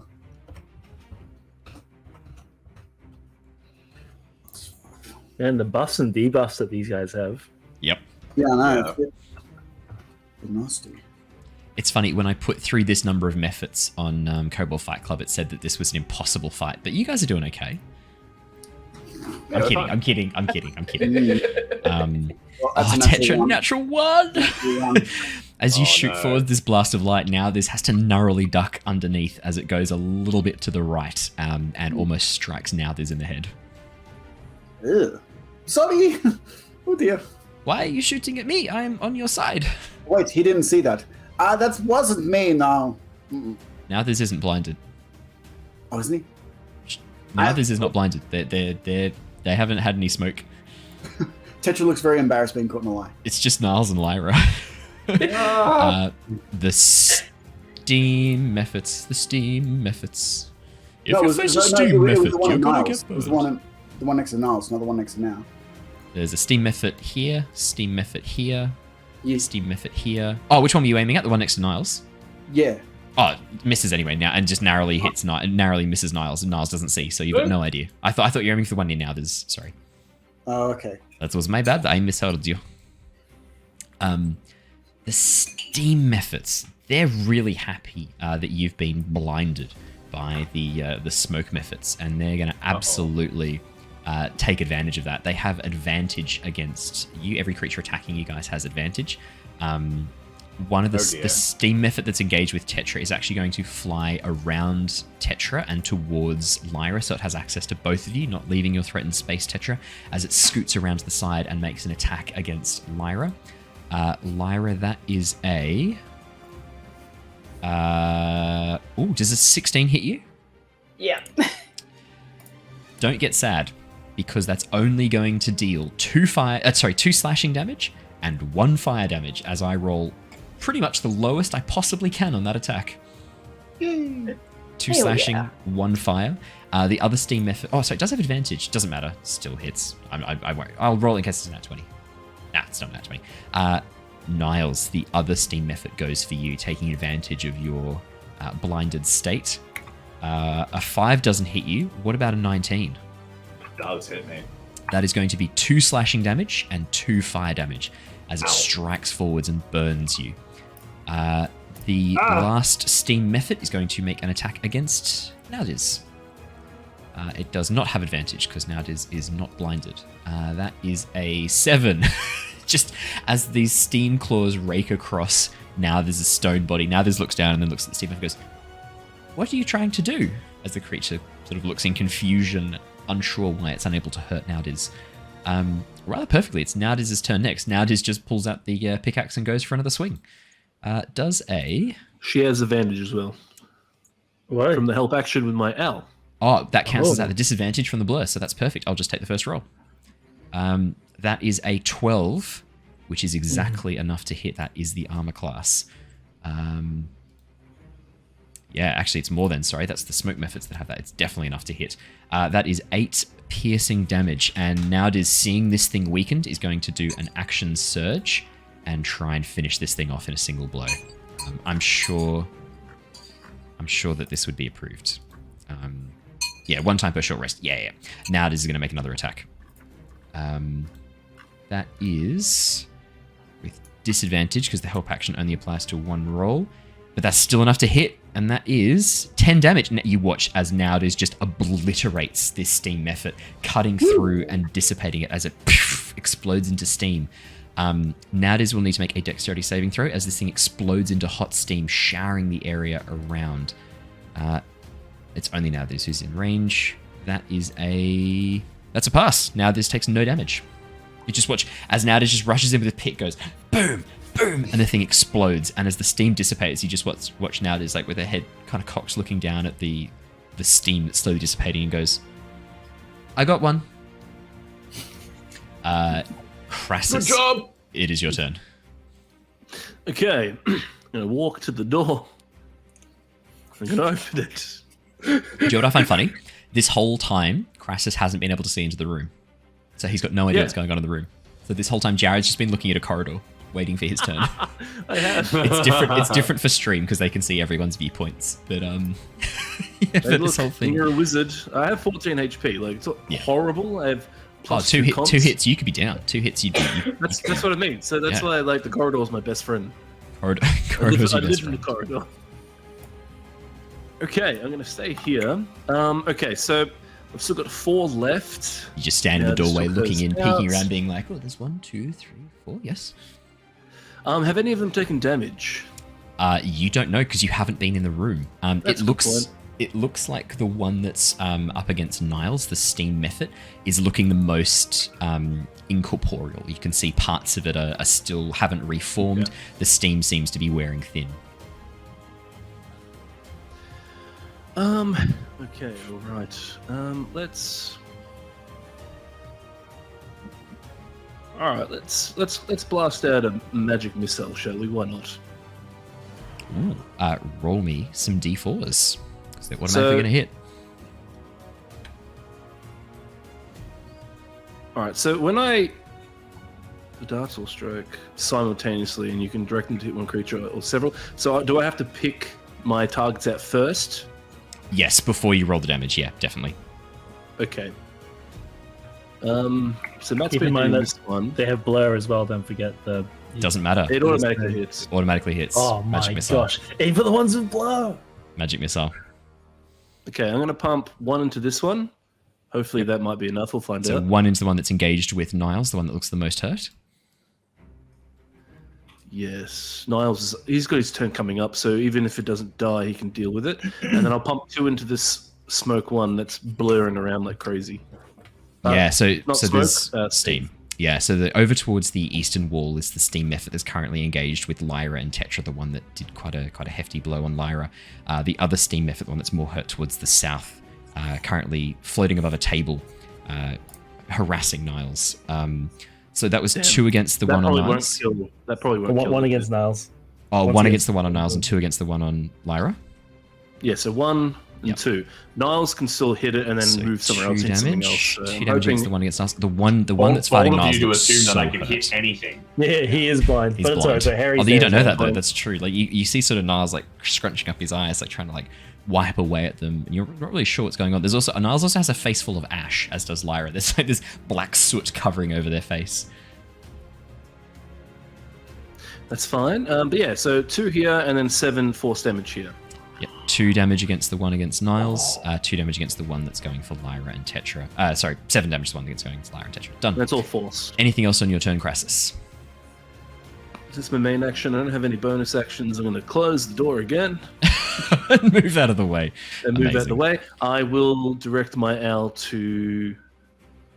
Just quickly, I was here.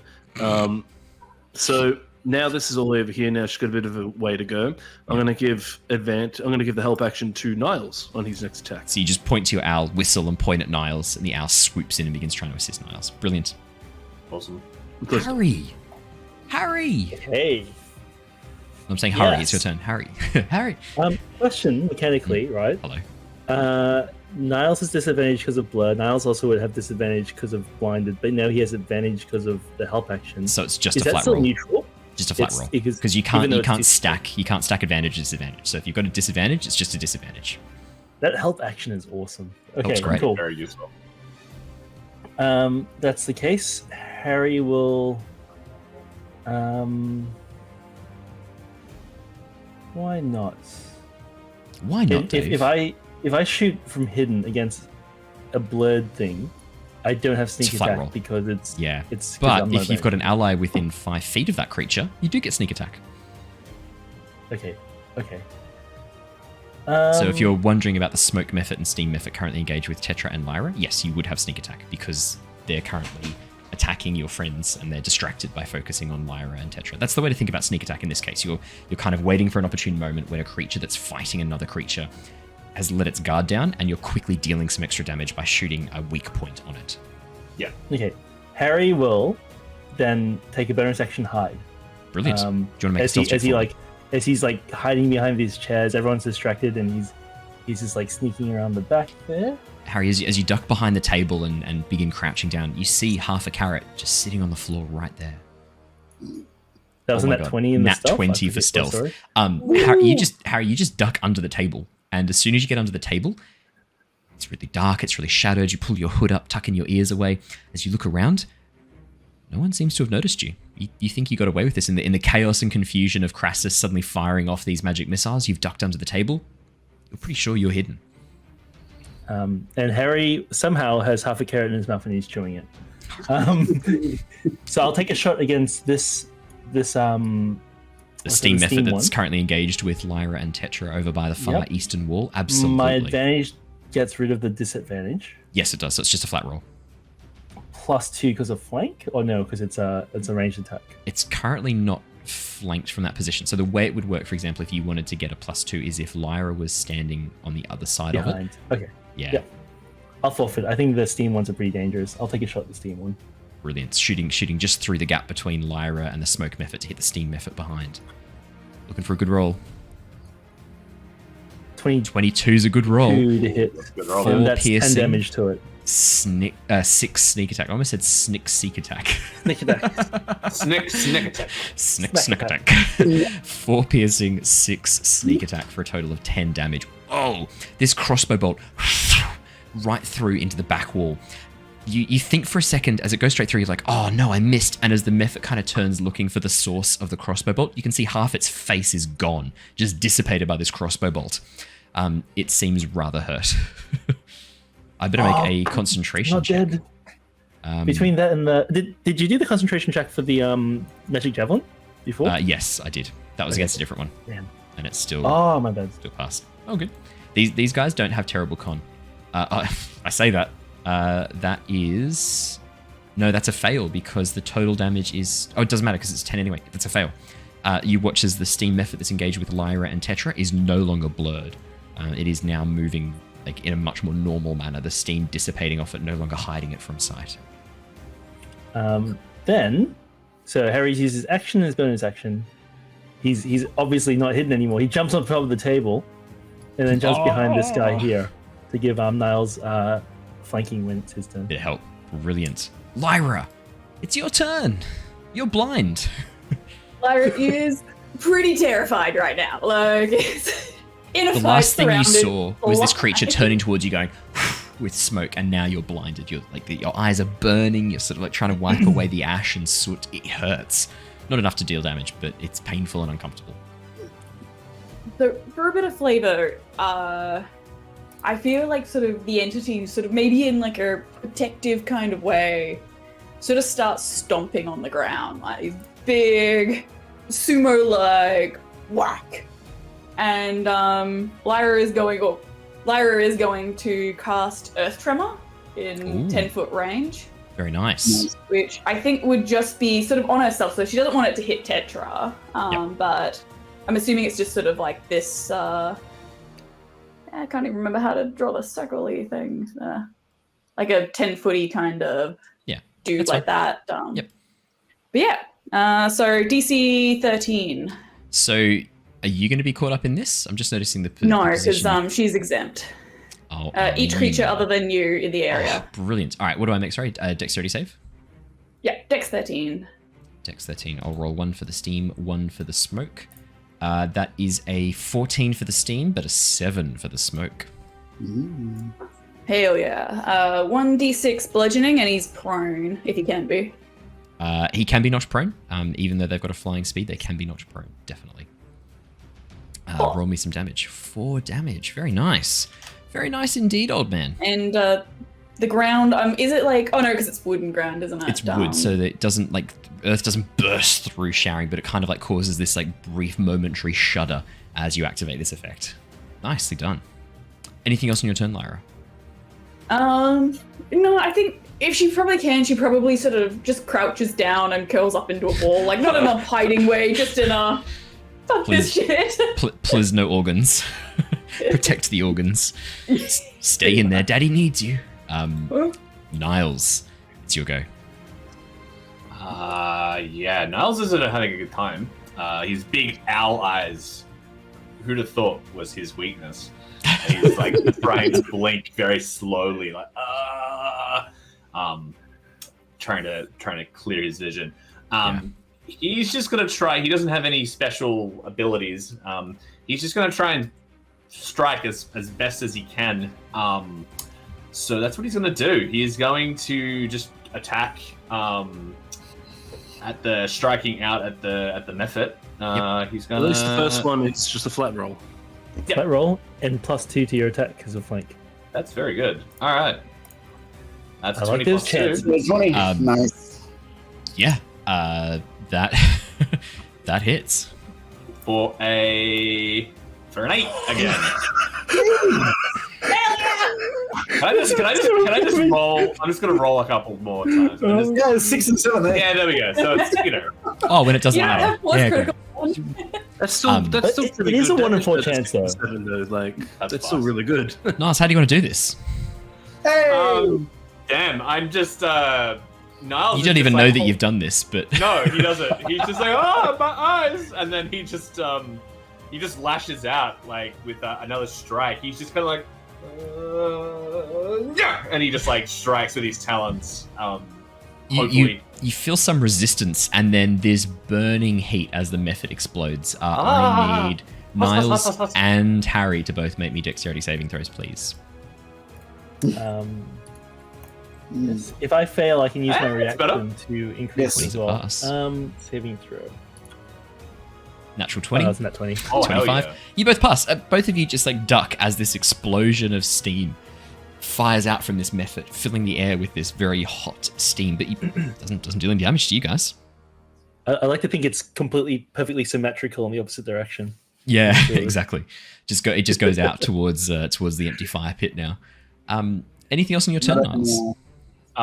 Niles just goes flapping crazily into the room. I'm blind! He like runs. Like an owl trapped inside. Oh no! Yeah. You just Like, run. runs up to Tetra. Ah! You just run 10 feet. Well, because you're blind, I'm going to put you back here. Can you please roll me a D8 with one being in front of you and the directions going in different directions around Amazing. you? I love it. That's a great idea. That's a 4. So 1, 2, 3, the 4. wall. You just run into the wall and start like up against it. Wait, which wall? The one directly behind Bottom behind right. me? Yeah, bottom right. Bottom right. The window's open, so I was at gonna least say you can that pull would be out funny if I just the went out the window. would have ended out the window. As you drop out the window, you just bump into the wall. The smoke methods go. There's only 2 left. One of them is going to make an attack against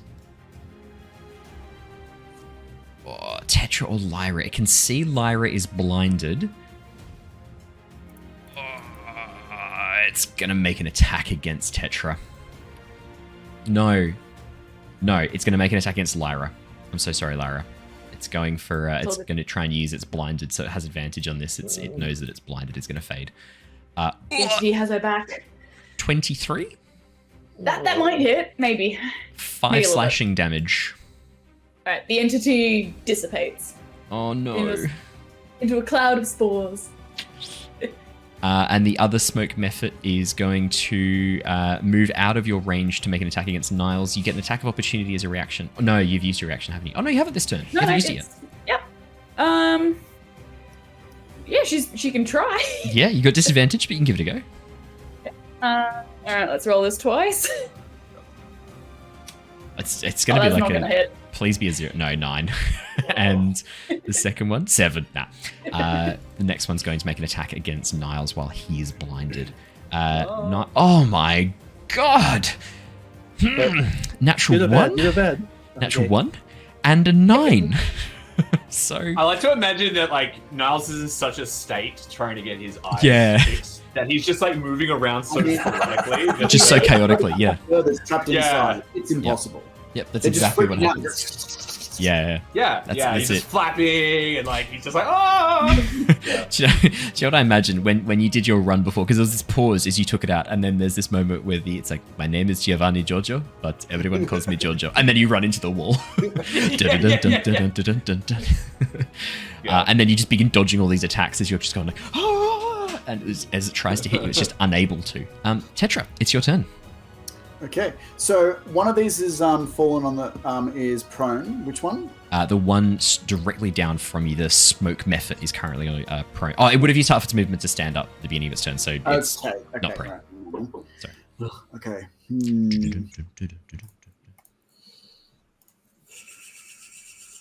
Alrighty. Well, I think.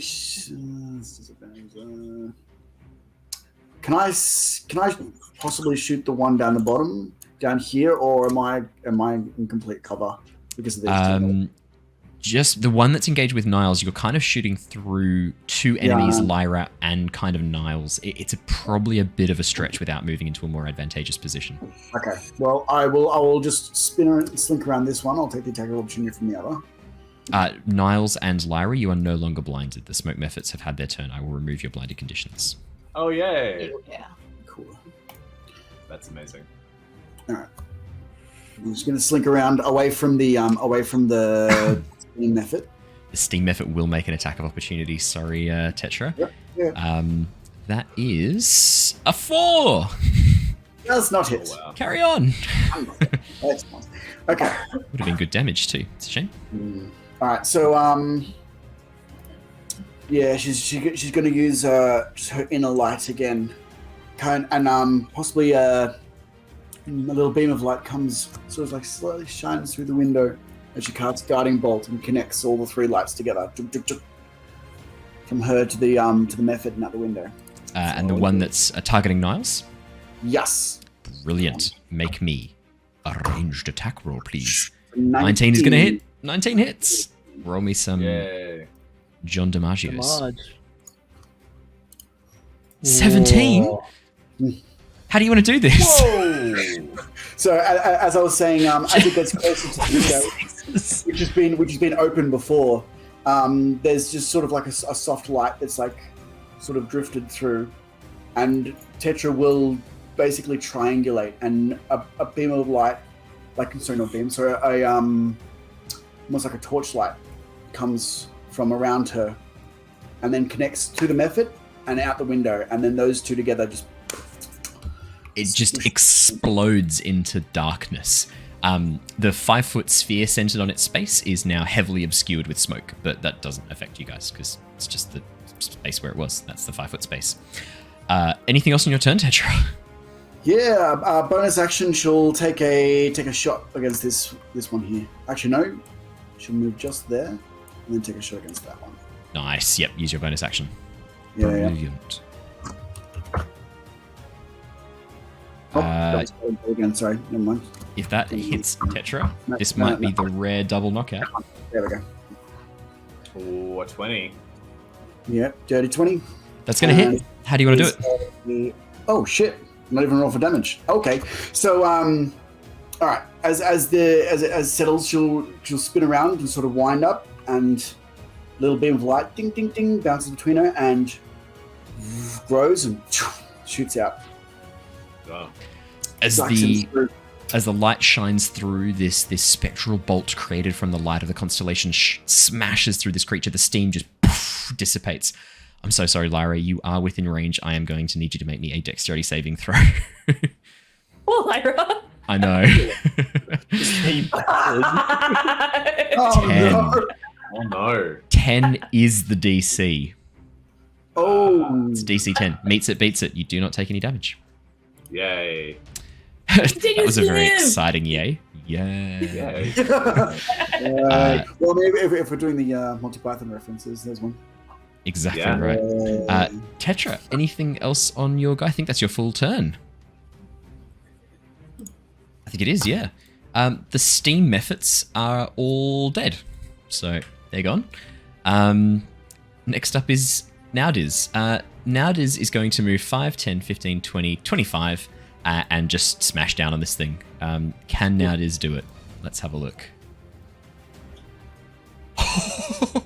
23 to hit is going to hit. That is going to do 6 piercing damage. Oh, it's so close. Does Nauthiz have any bonus actions that can be good here? Any at all that we can use? And they sneeze on it.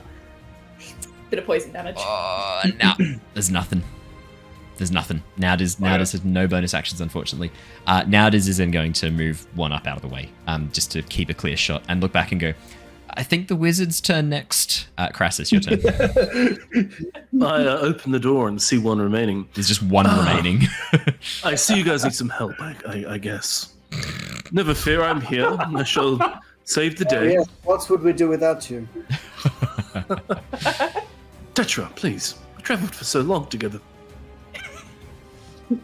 Okay, and I'm gonna do a mind slither on it. I might not even Great. kill it. Like if it's a D6. If it passes. I'll make an intelligence saving throw. They're pretty smart. That's an 8. Ah, They're not very smart. Would you like to roll me some Damagios? Look, I can roll a 1 here, and it might still be alive. So let's find out. I rolled a 1. Oh, talk about manifest your destiny. I was just about to say, like, don't put that out in the universe, man. You have 100% manifested your destiny as you like concentrate, put the fingers up to your temples and like squint at it and like send this mind sliver. You watch as the creature like turns and looks confused and like rubs its head and then continues going towards Nauthiz and Tetra. These things happen. Anything else on your turn, Krasus? Back out the door, close the door, have a sausage. No, I'll stay here now. Like I can't. Oh, okay, it's safe enough now. I'll draw the ribbing. You watch as 6 more smoke methods rise from the table next to then, Krasus. No, I'm kidding. Okay, and then I will give. Yeah, so I'll stay where I am. Then I'll have my Astral Owl give advantage to Harry. Brilliant. What hold is Harry's hidden? Harry's Harry's not hidden anymore. No. Okay. I'll give Harry. advantage to Harry then. It's your turn next. Harry hops on over, joins in the fight. There's rapier. Yep. And Rapier. takes a I swing. love the way you're saying rapier. Rapier. A rapid rapier. A rapido rapier. 13 do I get hits. flanking on that? Okay, good. With 13 hits, Yep. 5 piercing, 6 sneak attack. How do you want to do this? Hey! Hey! Like it's been a long battle. Harry's pretty tired, so he literally just walks up with his rapier and just like goes to the throat. As you skewer it and then swing the rapier down, like just throwing the corpse of this thing onto the floor, it just bursts into a cloud of smoke. This 5-foot cloud of smoke right in front of you, and you just go and blow it away. That is all of you out of initiative. As you finish taking on these creatures, you hear the sound of a door opening towards the north, and stepping through is a human man in his mid-50s, small goatee, black hair fading to grey on his temples, clutching a few scrolls. And as he looks in and looks around, he goes, Are they all dead? Are they gone? You defeated them all. Oh, thank goodness. Just the creatures in here, not all the spiders out there. Oh, no. Oh, no, I've been so hungry and I've been unable to fetch food from in here. Well, it's lovely to see you all. How can I be of assistance? Harry throws him a carrot. Harry throws him a carrot. What's your name? Mr. Library, my friends call me, but you can call me Nomu. And that is where we are wrapping up for tonight. Mr. Library being the chat summoned NPC as a reference to our Avatar Legends campaign. Oh, cool. They refused to learn a character's actual name, instead calling him Mr. Library for about 12 sessions. Mostly because we know his name. We know his pisses name. me off. What's his name, Dave? Nomu Library. Just the worst. Mr. Library. Just the worst people. But yeah, so this is a callback to the Avatar, because I made a clip when I was like, his name is Nomu, and then when he got kidnapped, they've not been able to say much about him anymore. So this is their way of getting back to me, is now chat are on their side and have summoned him into this game too. Transdimensional Mr. Library. Nice. Well, that is where we are wrapping up for tonight. Thank you so much for joining us, everybody, for another awesome session of Return of the Giants. We are going to be heading across and doing a raid on a fellow D&D streams channel in a moment. I will just play our outro, and I will take us all across. But thank you so much again for joining us. If you have been watching this on YouTube, please hit that subscribe button, thumbs up button, and leave a comment below. Favorite moment or story from you playing an RPG, D&D, whatever it is, share a tale. We love them. If you're listening on iTunes or Spotify, please leave a review. It really helps us out. If you've enjoyed it, chuck us a 5 stars. We're pretty close to the magic 1K subs on YouTube. It'd be awesome if we could hit that before the middle of the year. That would be amazing. But thank you so much, everybody. Until next time, stay safe, stay well, and we'll see you all again soon. Goodbye, everybody. Bye. Bye-bye.